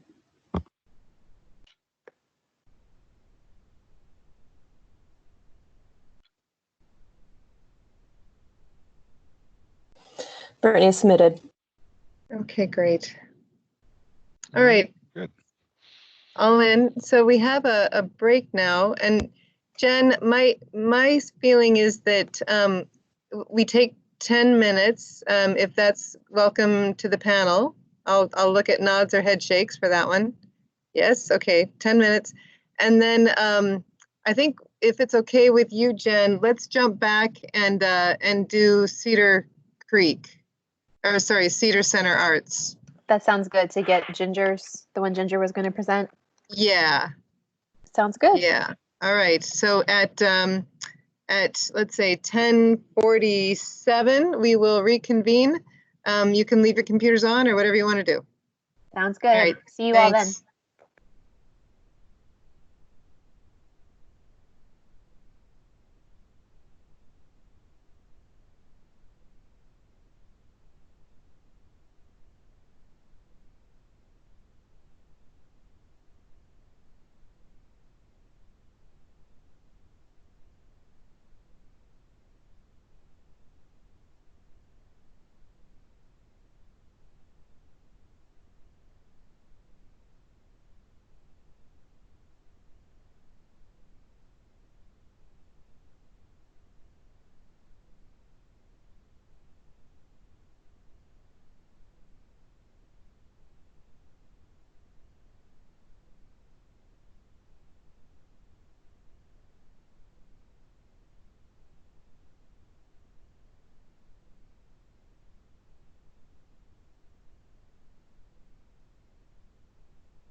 Brittany, I'm glad you're eating because I'm going to eat too. I'm glad you're eating so I can eat too. Well, during the break. And then I realized that I could have turned my camera off. I went Whatever. and ate myself some breakfast, so I might just go to town on camera. There you go. Public record. Excellent. I was like, I need to use the bathroom and put some food in my belly. But yeah.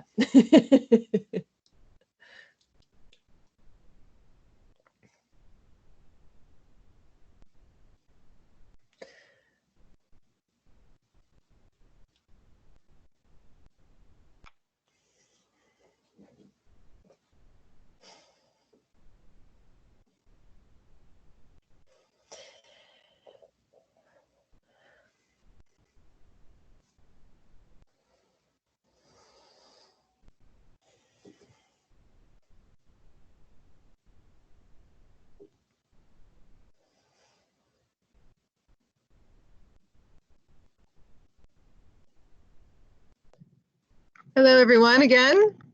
Everybody back? I don't think so. Not everyone. Okay. While I'm on the phone with you, can I ask a question if this is relevant to talk about? Yeah, this is Ginger Ann, by the way. I've got her on the phone. I'm gonna take her off speaker so she can ask me a question while we're waiting for, it looks like we have everybody, actually. So let me just get Ginger Ann's question, and then Louis and Chella and Carolyn, if you could please speak so we can see you here. Hello, we'll go hello. from here. Okay. What was your question, Ginger Ann? Yeah, the question I had, I'm not sure if this is more relevant. Testing 1, 2, 3.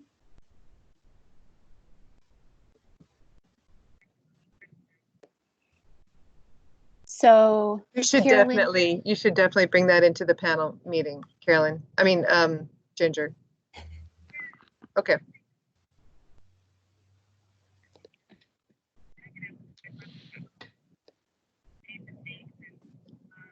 I think the conversation's been pretty blunt. So I think and constructive, but people are putting out their concerns as well as their cheers. So I think you should feel comfortable with that.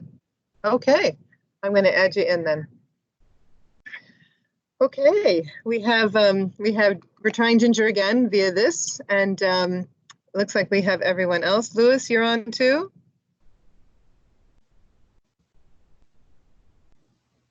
Louis, you might be muted. You are muted. Can you unmute?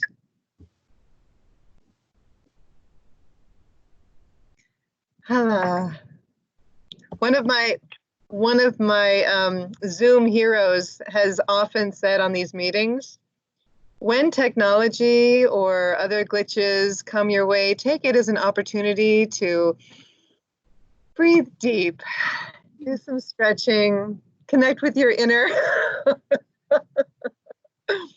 So that's, I think that's what I'll do at this moment. I'm not sure why we're not hearing Louis. But Carolyn, you're here, yeah? You're on I am mute. here, yes. Can you Okay. see me? I can't see you unless you talk a lot. Well, I usually tend to talk a lot, just, not today, because I figured it's You fair are. to give everyone Awesome. their turn. Okay.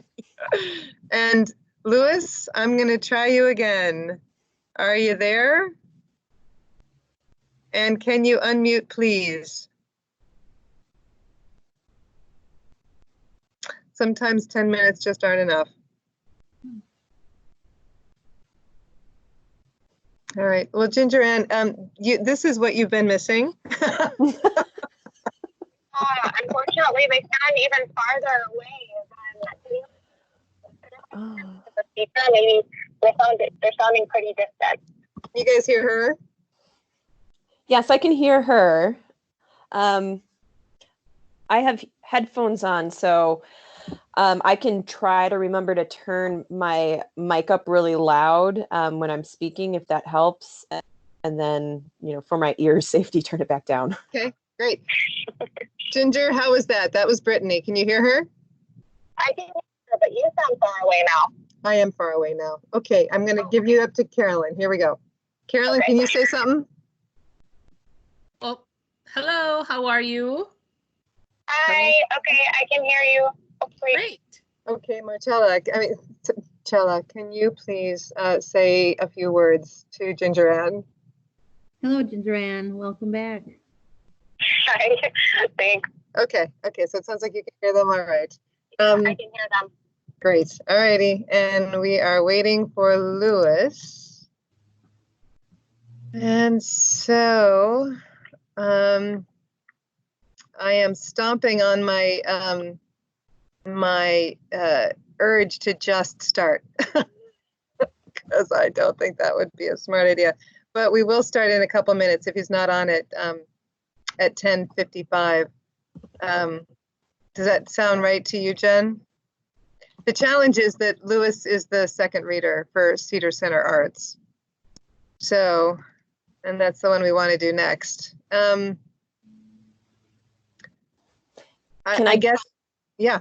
I was just going to give a Zoom issue update. So in the movement analysis world, we talk about being in the sagittal too much. So being so frontal because everyone's looking at other things. So if you pat your head in the back and think about the inside of your skull, like the size of a horse, and just get a lot of space inside of the volume inside of your head, it actually helps that whole like Zoom over exhaustion. So there's some things that you can do in this crazy time.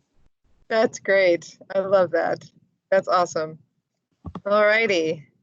Well, I think, actually, I think what we will do is, because I don't want to miss Lewis's second reader comments from this, I do notice as we go back to the agenda as originally planned, I say originally in quotes, we have Madison Contemporary Dance coming up next, and that's Brittany and then Carolyn. So why don't we go there and hope that Lewis will be able to join us after that. Jen, does that make sense to you? That sounds great. Okay, so Madison Contemporary Dance is a contemporary dance company that's based out of Madison. They are asking for $4,000 for specific, more community-related events. So they have an event that is basically a mashup of Halloween and Christmas. They do it every other year. It's called the Holidays Collide concert. They deeply partner with other groups in Madison region due to the ability for some students not to afford dance classes on a regular basis. So their key partners for this in the community are Step Above Dance, the Hertz Collective, Madtown Hip Hop Crew, and they partner with one of the neighborhood centers. It was interesting trying to parse out the narrative because they are a contemporary dance company that has regular season work. They teach workshops and all of those different things. Because this is an every other year program, this is more of their community outreach program. And I wondered if that could have been clarified a little bit better. Because of our current situation, they have modified some of their activities, which technically should have already started. They are still continuing to think that they will be having their event, but they're shortening the amount of time that the students will be participating in classes and in their performance rehearsals. And that was, as a dance professional, there's two sides of me going, are they not going to have enough time? And then the other side is it really important for these students at this point, after not being in and around each other Are they going to actually be able to be around each other? Madison is still under stay-at-home orders. In the dance community, we're having conversations if we're going to have interactions of students. I'm talking about classes where there's 9 students and 1 adult, and that's all you can do. So there's some interesting safety precautions that still need to be had in this. And here's the other part where we're not sure if performances are going to be able to be had until 2021. So it's hard for me to feel like I can really get behind this. It didn't seem like there's an attempt to have things still go on, but I wonder if this is a moment where the pause button just has to be pushed. They were hoping in this second year to expand the number of students that would be participating, but I don't know if growing the cast from 80 to 150 participants as students would be possible, but also not necessarily a healthy condition for the students. Let's see, what else did I have? So they did a good job of documenting this performance. It was just in the narrative. I didn't fully grasp how this was a different track than their regular company work as much. And I feel like there was the documentation, which tends to happen in dance companies, is unfortunately sometimes an afterthought. They do have really good comments from the families that this participation was really great for the students. And then I feel like I had a question about the budget. It's really hard to kind of figure out the in-kind, and it's always really hard for me to see, trying to think. They have in-kind space, but I would say some of the artist fees, dancer compared to photographer and videographer, it's always a little bit lower, and the amount of time that the dancers have to put in is like it's weeks and weeks of rehearsals versus the videographer who's going to be there for one. So there's still a disparity of labor inside of this. All of that said, I think what they're doing to create an every other year community impact program is probably what they can handle, but also necessary with this huge caveat that this is not the year for the performing arts. Thank you. Okay, so my take on this project, I just putting all the technical things aside from the proposal, I love everything that they're doing with this program. I really appreciate the collaborative piece with getting the various groups and organizations together. I think that that's so important in the performing arts community, especially because it can tend to get competitive. And I think whenever you have the opportunity to teach your students the positive aspects of collaboration as opposed to the competitive aspect, I just feel that that's so important because especially in dance, there's so much competition. And I think a lot of times kids leave their dance programs thinking that competition is what performing arts or the arts is all about. And that is not. And so I fell in love with this program when I heard about it because I think that it's exactly what kids learning about the arts need.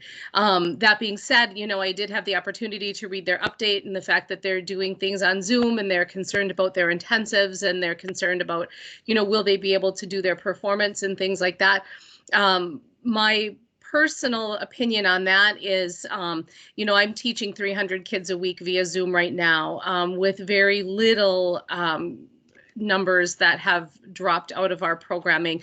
It's certainly not the same as doing things in person by any means, but kids still need to be involved in the arts. They still need that sense of normalcy, whatever that is now.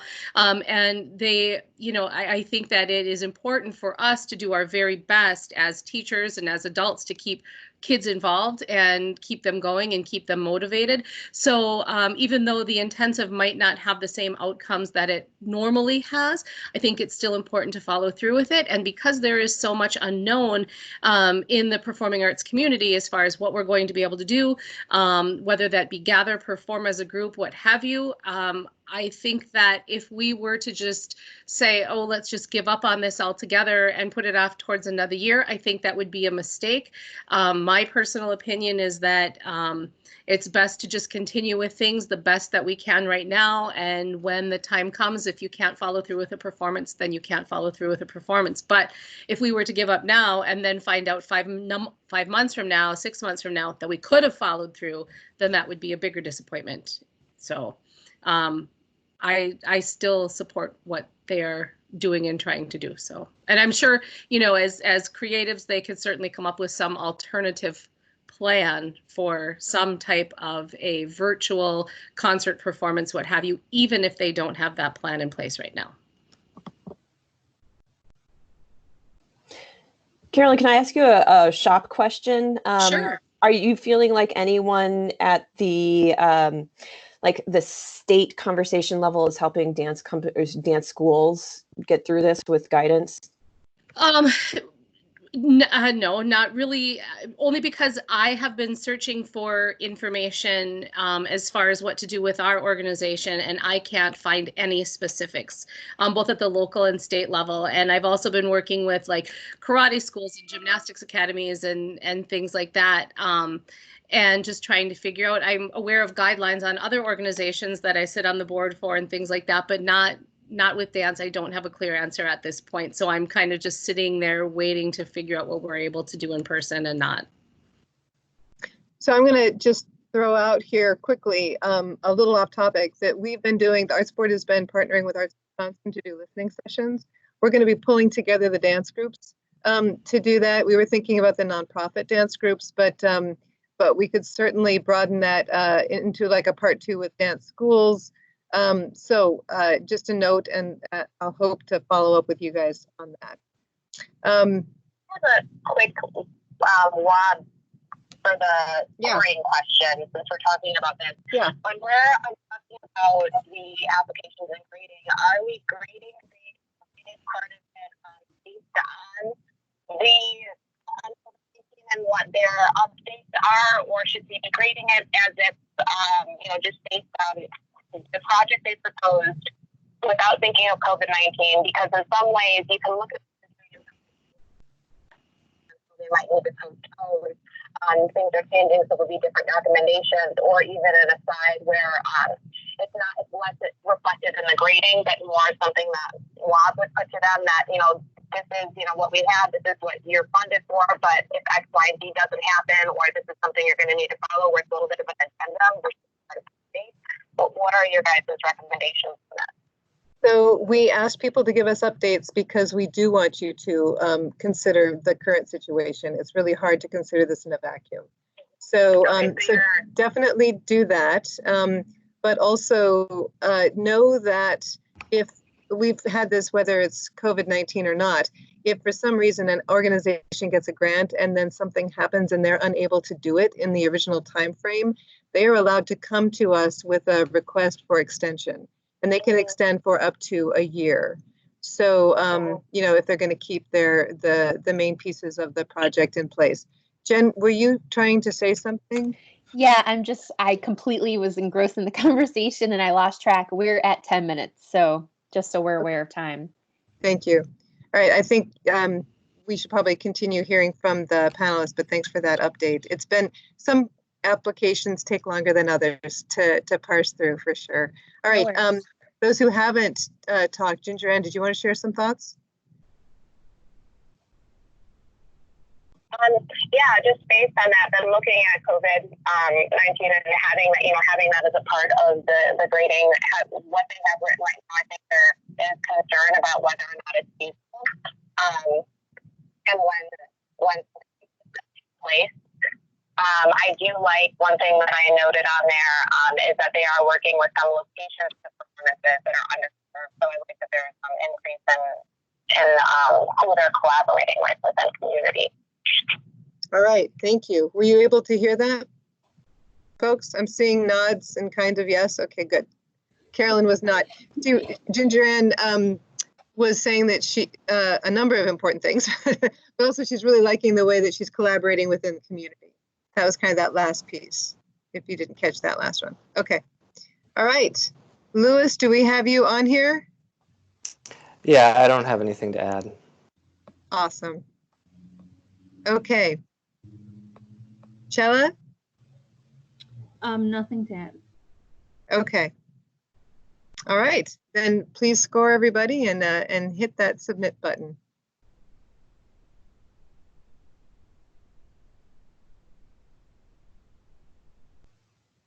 Submit it.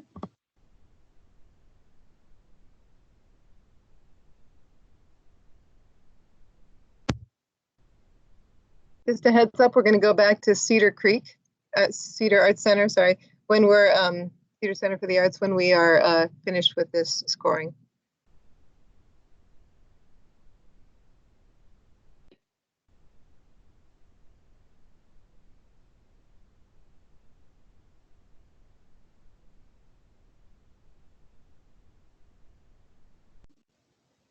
Brittany submitted.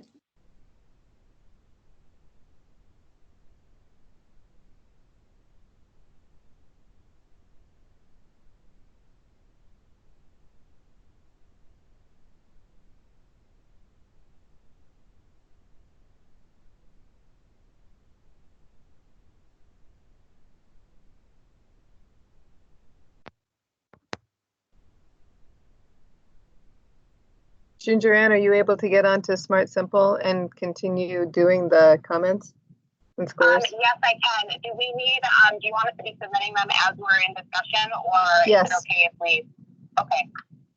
I'm right now writing my comments out. Do you need me to speak on the grant now, then other grants, or can we have one more minute? Nope, have one more minute. Okay. We're at the end of the 10-minute discussion or the whatever discussion, however long it takes, then people do finish their final comments, put in their scores, submit, and then we move on to the next. So no worries. Sounds good.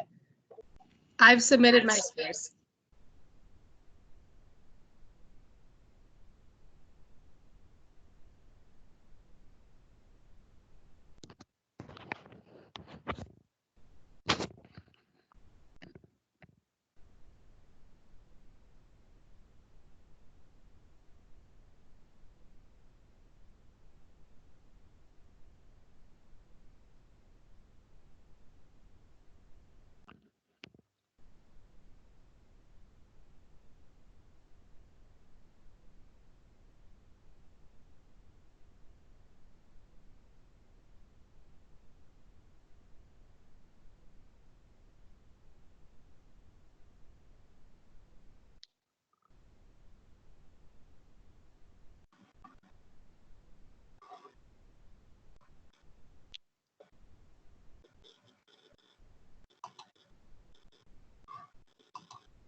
Hey, Dale, who are we still waiting for?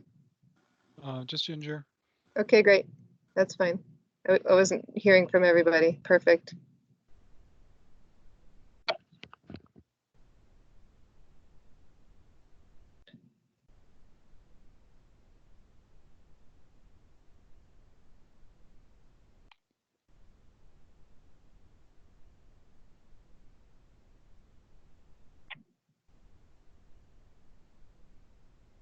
All righty. Okay, I see your score now. That's great. So Ginger, we'll give you a minute to get ready for your presentation. And then Carolyn, I need you to let me know whether you can hear her, because you were the one that seemed to be having some troubles, and I can reiterate what she's saying if that would be helpful, okay? I can hear noise, but it kind of cuts in and out. So I can pick up bits and pieces of what she's saying. Okay. Well, maybe we'll have a better connection at this point. We'll give it a whirl. All righty. Ginger, when you're ready, we can do, Jen, when you're ready, sorry. No, it's totally fine. Whenever Ginger's ready, Ginger Ann's ready. All right. Are you ready? We're doing Cedar Center Arts.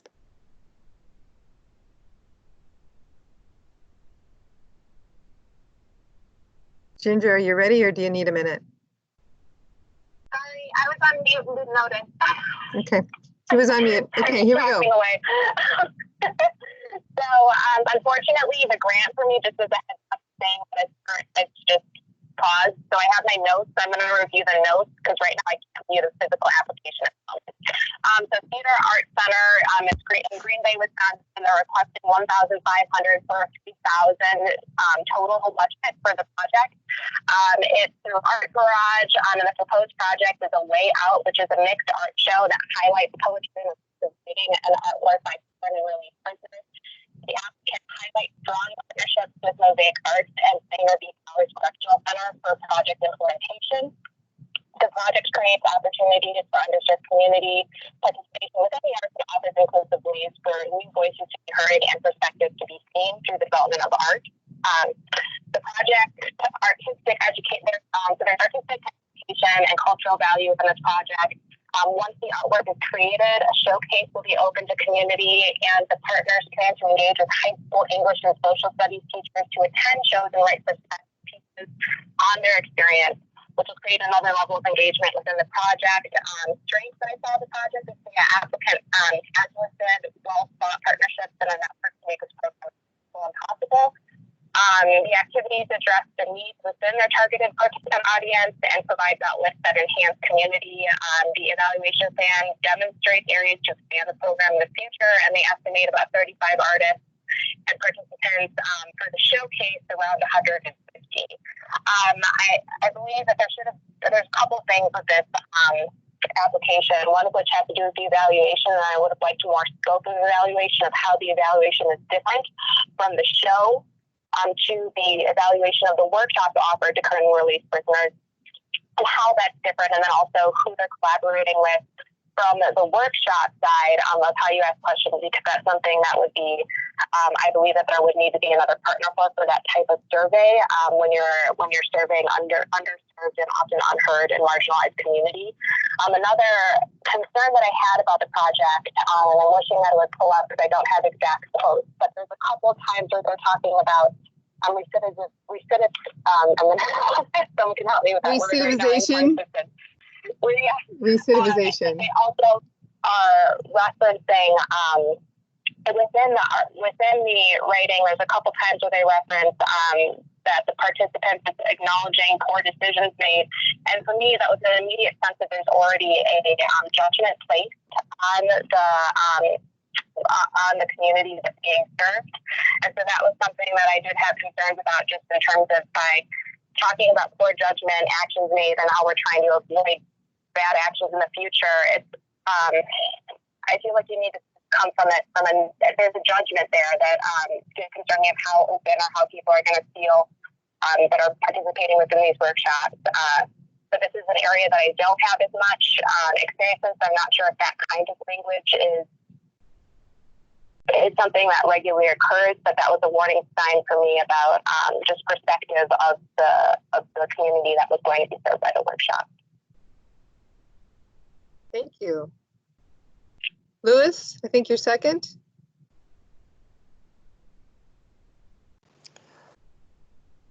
Sure.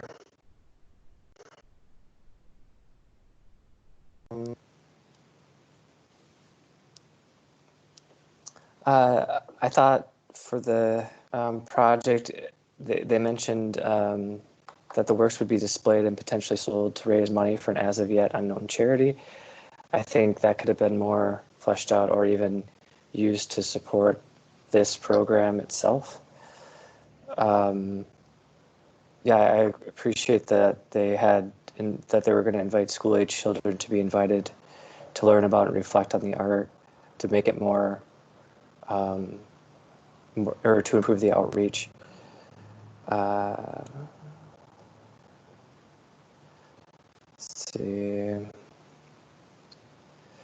think the narrative response to identifying the community needs could have included more explanation as to how and why the executive director identified the need. But that's more of a narrative issue. Yeah, and again, I think reintegration into society is likely challenging anywhere, but I'd be curious to hear about the challenges in Green Bay and the benefits of the connections that Arts Garage can provide. So again,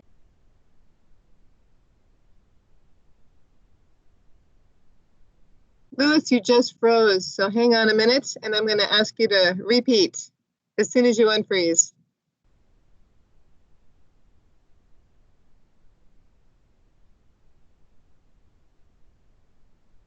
Darn. Whatever the glitch is, it seems to be taking a little while. I'll jump in. I just had two quick comments. I agree. I was thinking that why couldn't, instead of looking for an unknown charity for funds from sales to go to, why couldn't it just go to fund this project or this project in the future? And then the other question that I had was just that perhaps it could be a little more clear or develop a more in-depth description of the project evaluation tools and methods. That's it. Okay. Louis, Louis is going to try to come off and get back on, I think. Chella, would you share? Sure. I guess for me, I think for me, one of the big things was that, you know, considering that this is a, you know, grant that's involving communities, I think they were engaging a lot of different stakeholders to ask what would be appropriate activities to do. However, I did not see any mention of them surveying the actual folks they're going to be servicing, what type of mediums or art projects they would be interested in doing. So I would encourage that organization to add that element in, just to really strengthen not only what people outside of those conditions can envision, but what people that they're trying to reach would want and enjoy doing. Additionally, I just think for just feedback on the way the grant was written, I think it could be strengthened if the narrative was just a bit more focused information specifically about the project with a clear delineation of what each organization was bringing to the table. Because I felt that there was a lot of narrative and it just got confusing in many ways. And I think that there's a way to kind of just, you know, make the narrative lean just so that we're not reading this with more questions than answers. Thank you. Brittany? I was wondering if they could approach this as a pilot. One of their work samples was a Huffington Post article about working with justice-involved individuals and using art. But I wonder if there's a model to approach in a different community and they could get consultation from someone else. I agree with, you know, the budget is very small. So kind of thinking about this as a growing this program type of thinking, you know, I think it would be a good way of approaching that as this experiment, this pilot. I with this and another justice involved piece, I just wonder if there's more guidance that they could have in developing these projects with the sensitivities that we've already identified. Yeah, I would also agree with that. That's a good way to describe it, because looking at the budget, that is how I was initially viewing this as well, is that it is very much along the lines of a pilot. All right. Was everyone able to hear Ginger's comments? Great. Yes, that's no. Chella, she was saying she was just agreeing and appreciated that particular idea of connecting them and looking at this more as a pilot. Is that fair, Ginger? Yeah. Okay. All righty. Louis, did you have anything else that you wanted to add to your comments? It's good to see you back in the mix here.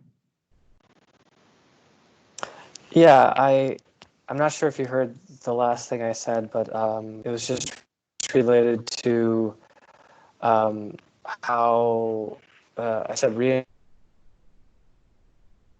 it's likely challenging everyone.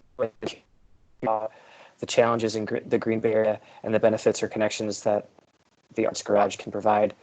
And I felt like demographics weren't really discussed, but would be interesting to compare to non-prison demographics in the area.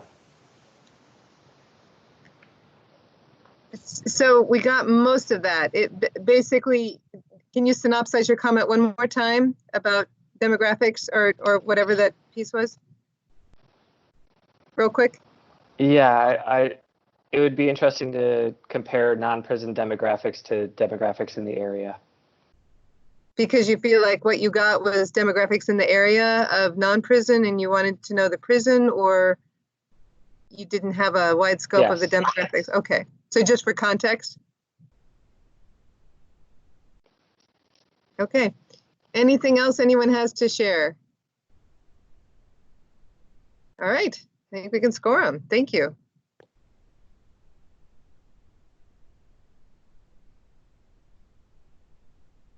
Cello submitted.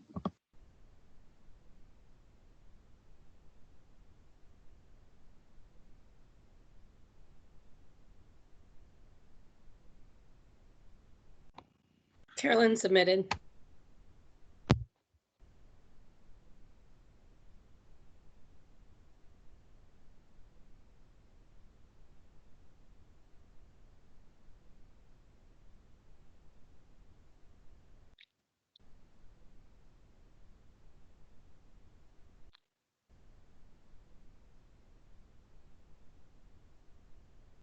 Brittany submitted.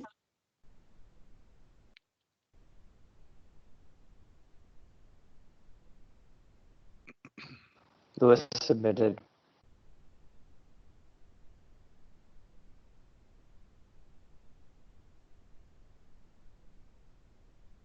I also submitted.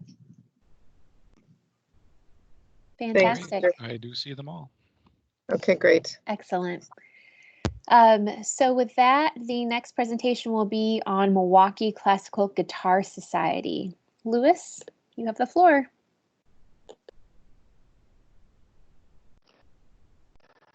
Okay, give me one moment to pull it up.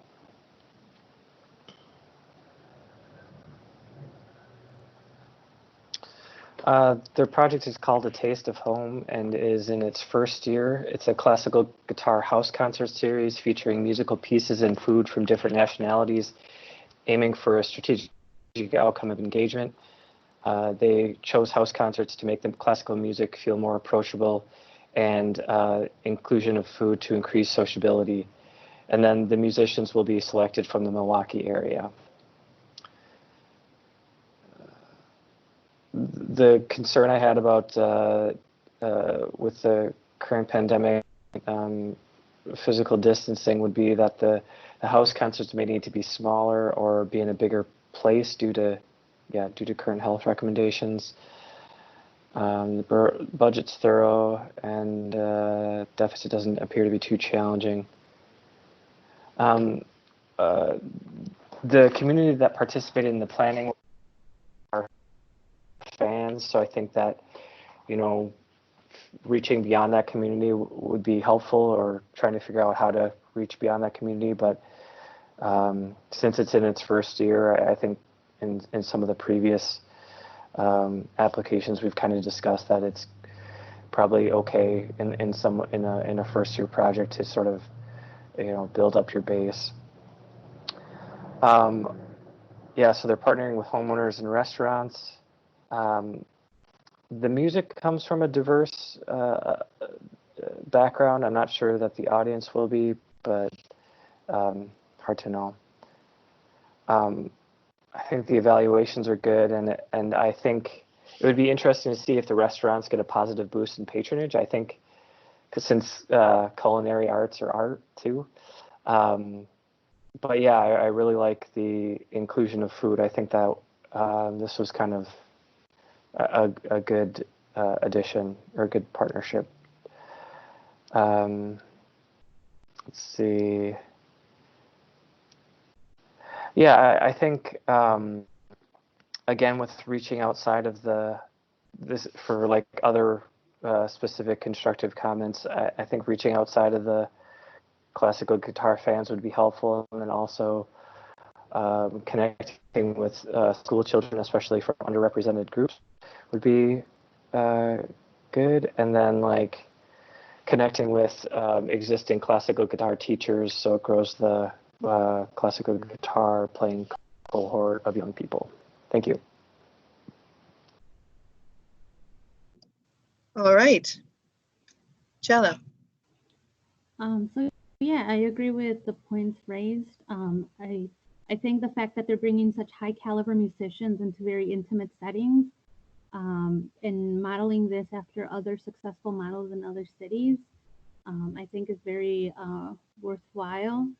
The couple questions that I had about it, they stated that they were going to be targeting 4 zip codes in Milwaukee. However, they did not say how those zip codes were selected. And, you know, with the modifications for safer at home orders, and now they're indicating that they're going to be transferred to virtual modes. I guess for me, it was how are they going to ensure virtual audience reflects the desired audience, because they were doing this to increase, I guess, reach and scope of classical guitar music. Additionally, you know, I think with anything that is, you know, pairing or trying to sell a immersive cultural experience, you know, so they're trying to pair music from a certain country as well as food from a certain country. You know, obviously there's just fine lines between, you know, celebrating a specific culture versus, you know, enforcing stereotypes. So just being very aware of what all of that is. And I guess for me also the fact that they're, you know, focusing in on specific countries, I think that really does help bring awareness to, you know, musical genre specific to that variation of that country. But I'm wondering how this can also just be used to kind of add a layered approach of how integrating maybe the different cultures, how they can utilize this opportunity to create connections and dialogue about just the, I guess, commonalities of classical guitar across cultures. Awesome, thank you. Mm-hmm. All righty. Carolyn? Oh, Ginger Ann has something here. But one thing that I was, one of my concerns about the description is that it is following some national trends about having more of these intimate at-home performances. But they do mention that they would have some host homes that have versatile portable wheelchair ramp. A wheelchair ramp is needed, but when you have events small like this at home, how it can be difficult to expand your audience and also making sure that it's accessible for all audiences that would need ADA compliance for the building to be able to participate in the event. And so by having this kind of as an afterthought that it would be as needed, if some of how they're going to advertise this as flyers and posters, then they're already deciding on the location before they're advertising. So how would you know? That was just something that I saw within the application that makes it hard of how accessible would this be for people with disabilities. So I'm just going to interject from my notes. So it sounds like if we give the comment from the panel that, you know, as long as the houses that are selected themselves are accessible, except for maybe steps leading up to them, right? And they have the portable ramp, then you can advertise in all of the flyers, et cetera, that these are wheelchair accessible spaces. Does that make sense? Is that where you were headed? Yeah, that's where I was headed, but I was well, how they say as needed, would they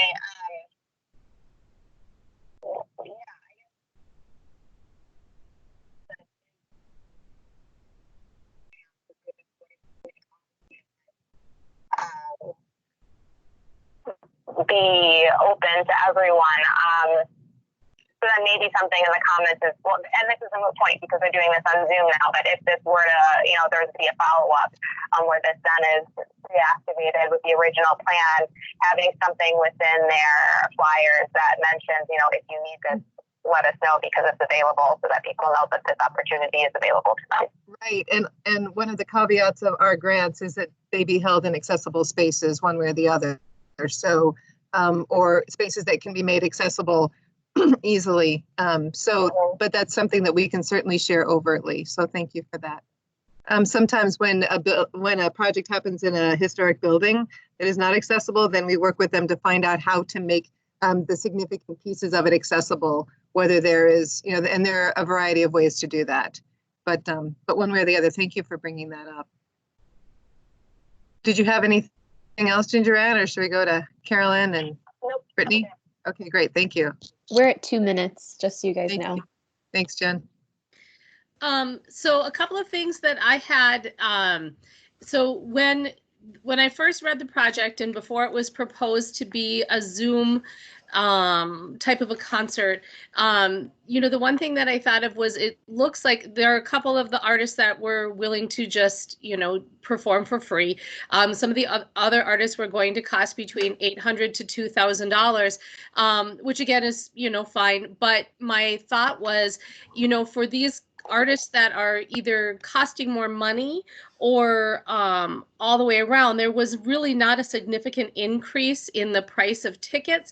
So I was just wondering, in order to make this entire program a little more self-sustaining financially in the future, would it make sense to raise the price of tickets for the artists or the concerts that are essentially going to cost more to produce, or maybe just raise the ticket prices altogether since there's a limited number of spaces that they can sell or seats that they can sell in home. So that was just a side thought. Now knowing that the concerts are going to be offered via Zoom, or that's one of the considerations, I thought, well, this is a really good solution because now if you're going to do a virtual concert, you could open the concert up to as many attendees as you wanted. So really, there's a lot of potential for raising a lot of funds for this program if they're going to do virtual concerts in the future, because you could open it to hundreds or even thousands of spectators technically. But with that being said, then I also read in the virtual proposal that they were going to still try to involve food from local restaurants and venues and things like that. And I thought, well, in doing so, I think bringing in the food aspect when you're doing an in-home concert and you have only, a certain number of people, I think that's all wonderful.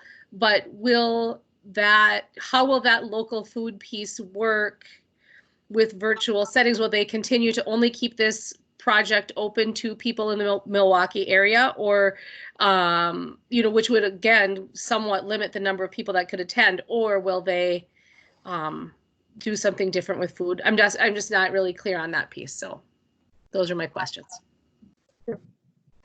And Brittany. I was impressed with the quality of the artistic performances and actually the breadth of the genres inside of classical guitar that they would actually be performing. The amount of people this would touch if it were a home event was something that I was playing around in my head. But we are in a moment where that's probably going to shift, and it will be interesting to see what happens. This is a little bit of a sticking point, but on the applicant information, they probably are the only one that didn't use a conduit for their fiscal receiver, but they checked no as their nonprofit license for fundraising, and they specifically talk about fundraising. So perhaps talking to them about compliance, they're a relatively new organization, so it might just be something that they don't necessarily understand. And I did most of my artistic nonprofit management in another state, so I'm a little unclear on some of those. But it will be interesting to see how they make some of these shifts inside of COVID-19. Yes, and thank you for bringing up the license piece. We'll make sure to follow up with everyone who has selected no on that, just to make sure that they understand that they have to register. That's just, so thank you for that. This is the first year we've asked that question because we've always assumed, and we realize this year we can't assume. So thank you for that. Any other thoughts? And thank you, Jen, you're on the time and I'm just making more time. So everybody score?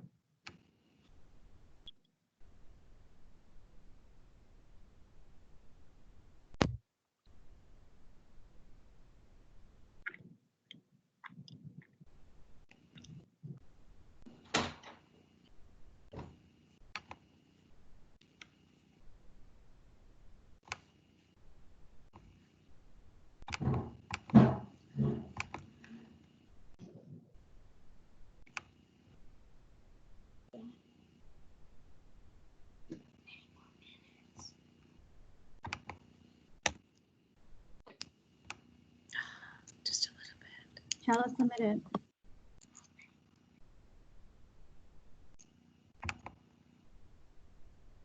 Brittany submitted.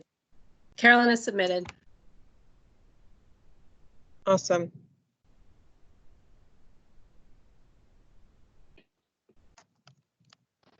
Lewis submitted. Okay, I see them all. Thank you. Fantastic. With that, we will move on to Milwaukee Water Commons. I believe Carolyn is presenting this one.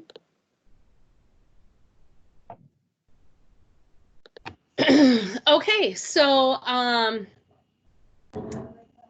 the project title is Parts of the Whole Body is Home. This is a first-year project in the city of Milwaukee. It is a storytelling project to build community and empower women. Oh, wait, maybe am I on the wrong part? I think I'm on the wrong one. Hold on. Oh, I am. So we're on the water school, right? Sorry, I have 11-year-old twins at home with me today, and I had one just visiting with me before. Well, they're at home with me every day, not like this is something new, but they're getting restless. So I had one of them talk to me. Sorry, I got thrown off track for a second. The Milwaukee Water Commons. So basically, the Water School is a neighborhood program that works to train community members to become catalysts for water stewardship efforts and engage Milwaukee's communities in care for water and create an on-ramp for broader participation in and investment in Milwaukee's water future. The visual arts are used to foster water leadership and stewardship because it allows them to communicate in ways that words could not. One of the things that I, initially thought of with this proposal is it's a really creative way to raise awareness and also to get people in the community or to educate people in the community and then, continue to pass on efforts for clean water and the importance of clean water and things like that. The strengths I saw was that I certainly think that it's a worthy cause. I think that it has a reasonable budget for the project that they're proposing. It's certainly educational, and I think that the information and the education that they're providing will certainly trickle down into future generations, which is, so important, and just keep people aware and people that participate in the program, certainly keep them looking out for water quality in the future, and it has a significant potential for positive social change in that community. I really couldn't find anything with the program that I disagreed with. I thought it was a really strong program. So.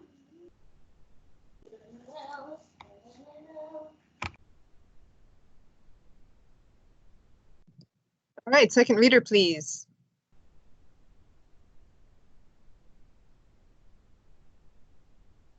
Lewis, I think that's you.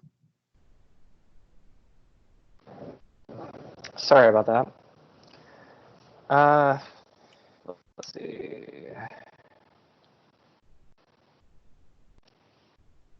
I think that it's cool that they have an artist in residence. I think that really demonstrates their dedication and skill, leadership, or skill and experience leadership.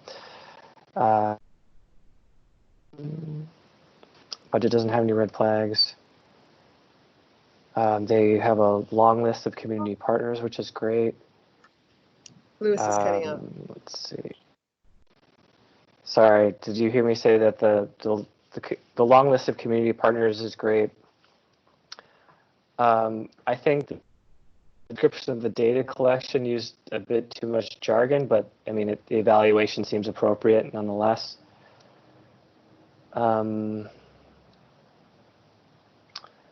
I think it would be cool to see a before and after survey, or even like before and after art of the participants, and so like sort of these pieces in the throughout the process. But that's just additional comment.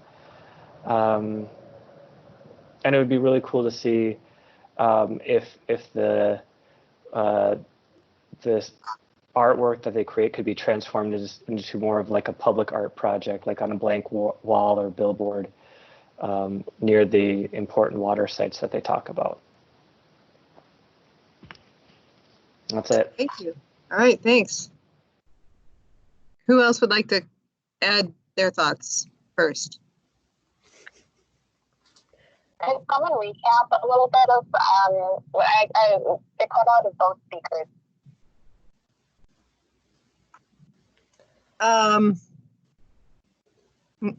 Let's just hear from, no, I'm sorry, I can't. Okay, I'll wait for other people to say what Awesome. they're thinking. That'd be great. Brittany, how about you?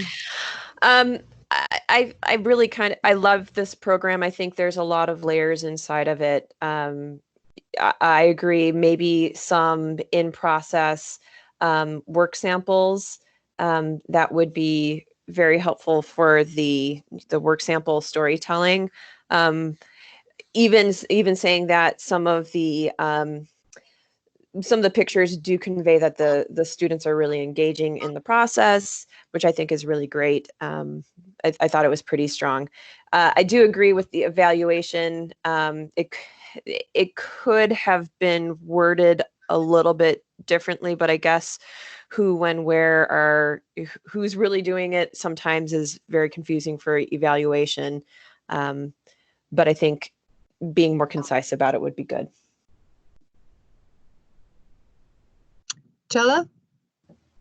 For me, I think it's a strong proposal, and I think it really does take advantage of the successes that this program has already had and is building upon it.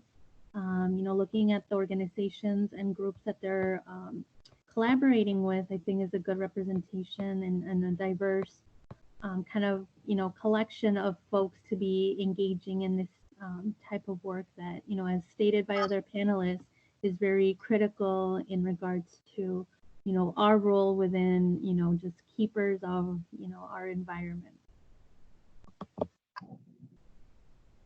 Thank you. Carolyn? I already. You did. Sorry, I meant Ginger. I said Carolyn and I meant Ginger. That's okay. That's okay. The only thing I had is that I thought it had some strong partnerships, and I think that they're building on their strengths of what they've done, the strengths of how the program has developed in the past, and because of where it, I also had a note on here about I would have liked a little bit more scope and definition with the evaluation.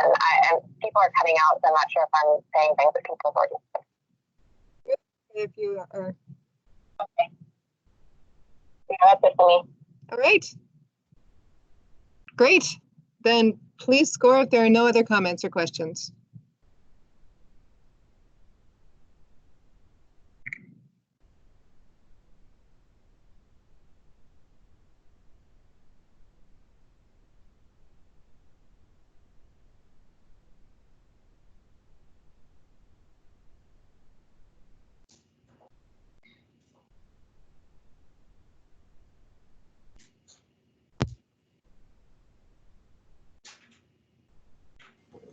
Brittany submitted.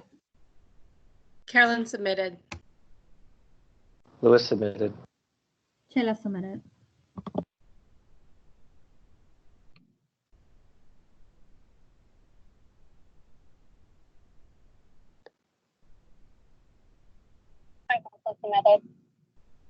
All right. Fantastic. They're here. With that, we will move on to the next. It is Monroe Street Art Center in Madison. Chella, I believe it's yours. Yes, let me just pull up my notes.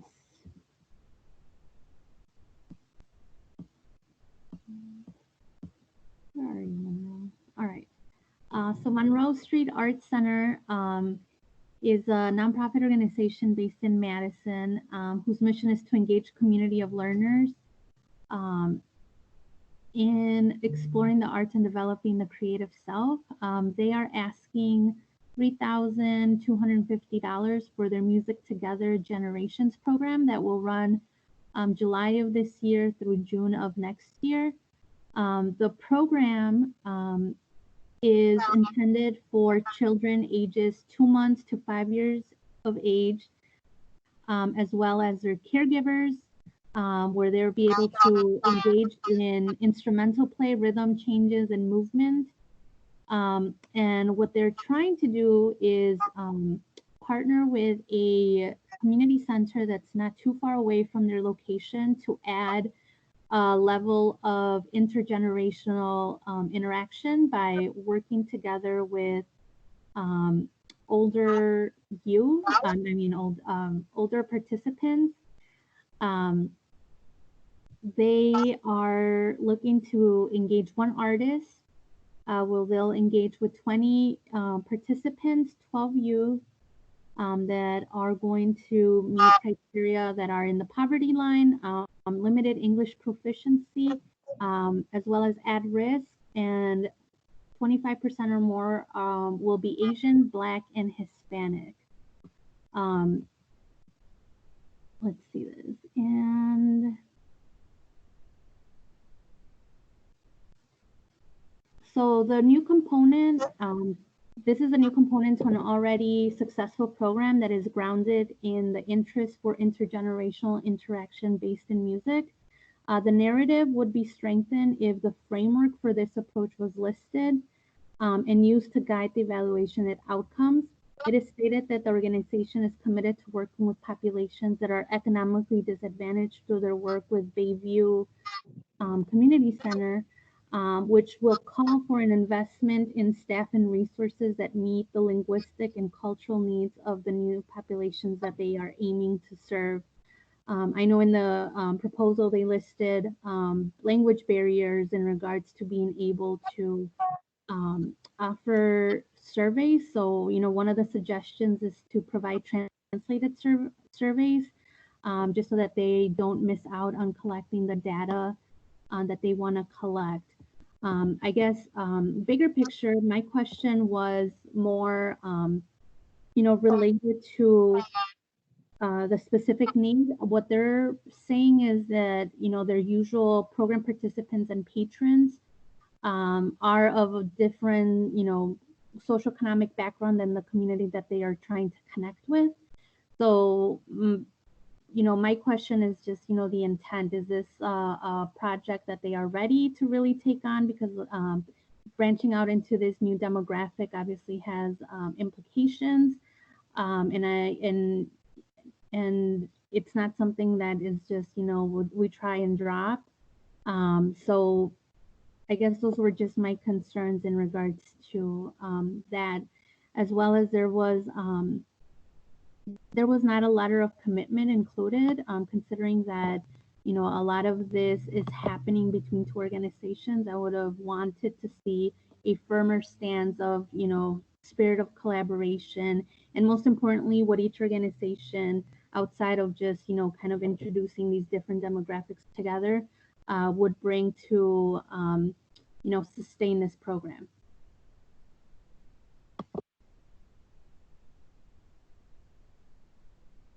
Great, thank you. All righty. Who else? Second reader is Ginger Ann. Right on. Okay. So for Monroe Street Center, I really like that they are partnering with Bayview Community Center for this. I think there's a lot of value in that partnership and creating more outreach and services to other community. In part because of that partnership, I feel more comfortable with how this is reaching out to different communities that have not often or ever been engaged with the Monroe Street Art Center. Speaking just from Madison side, the Monroe Street Art Center has been looking at how they can have more accessible services because they are in an area that is more served than other communities. So how they have been working towards how are they expanding that more, and that's just kind of the Madison knowledge that I have based on where they've been leading in their new directions, and they're opening a larger facility right down the street on Monroe Street where they've been before, but a little bit farther up. So I feel comfortable with the Bayview Community Center connection. The one thing that I valued is that they are looking at doing different kinds of evaluation through verbal, but I did want to see more. I did want to see more evaluation options that would create more opportunities for insight and what types of data will be collected. So looking at translation options, there's a lot of different ways just then by doing it verbally. So expanding that and seeing how they can partner more on that realm. Thank you. All right. Opening it up to the rest of the panel. Oh, I did have one comment, actually, a question I had to ask. In their plan, there was they were talking about a chalk work. Was that something else? It said that the center was supposed to move forward with our original proposal for chalk sidewalk competition, but this is about music. I cannot clarify that for you. Okay. Yeah. So that was one of my questions too. When I read through this proposal, I'm very familiar with this type of programming. I actually run some of these types of programs myself, and I think it's a really just a cool way to connect younger people, younger adults, so parents of small children, along with their children, and then of course with aging adults. And so I love the whole concept of everything that they proposed. I love the program, but then I was wondering how they would do this moving forward, just with my own experience going into assisted living facilities and nursing homes on a weekly basis. That's something that is on hold for our organization, and we don't really have any amount of time that we know when we're going to be able to get back in. So I thought, well, are they going to be able to do this still, or how are they going to propose to do it? And then in their revised proposal, it starts to talk about the chalk walk and some of the other things that they have going on. So I guess when it comes to scoring this, and maybe everyone can give their input. I'm not really sure how to do it, because I think that the original proposal, I thought it was fantastic.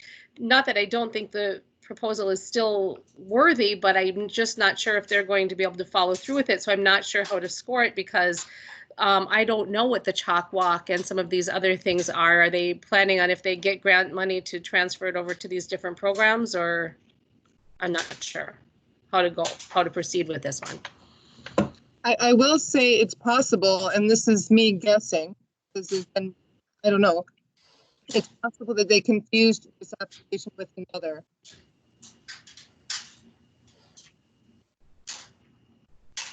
This is Brittany. Angie said that she was thinking that as well. Alrighty. Yeah, Brittany. Yeah, I was thinking that in reading their updated information, it seems like they might have been thinking it was about different programs. And I feel like a lot of people are saying very similar things. I appreciated that they're training in a specific program for intergenerational interactions. I think that's really important as they're going out to do this new program. I do have concerns about language barriers and how to design who's participating to make sure that those needs are addressed.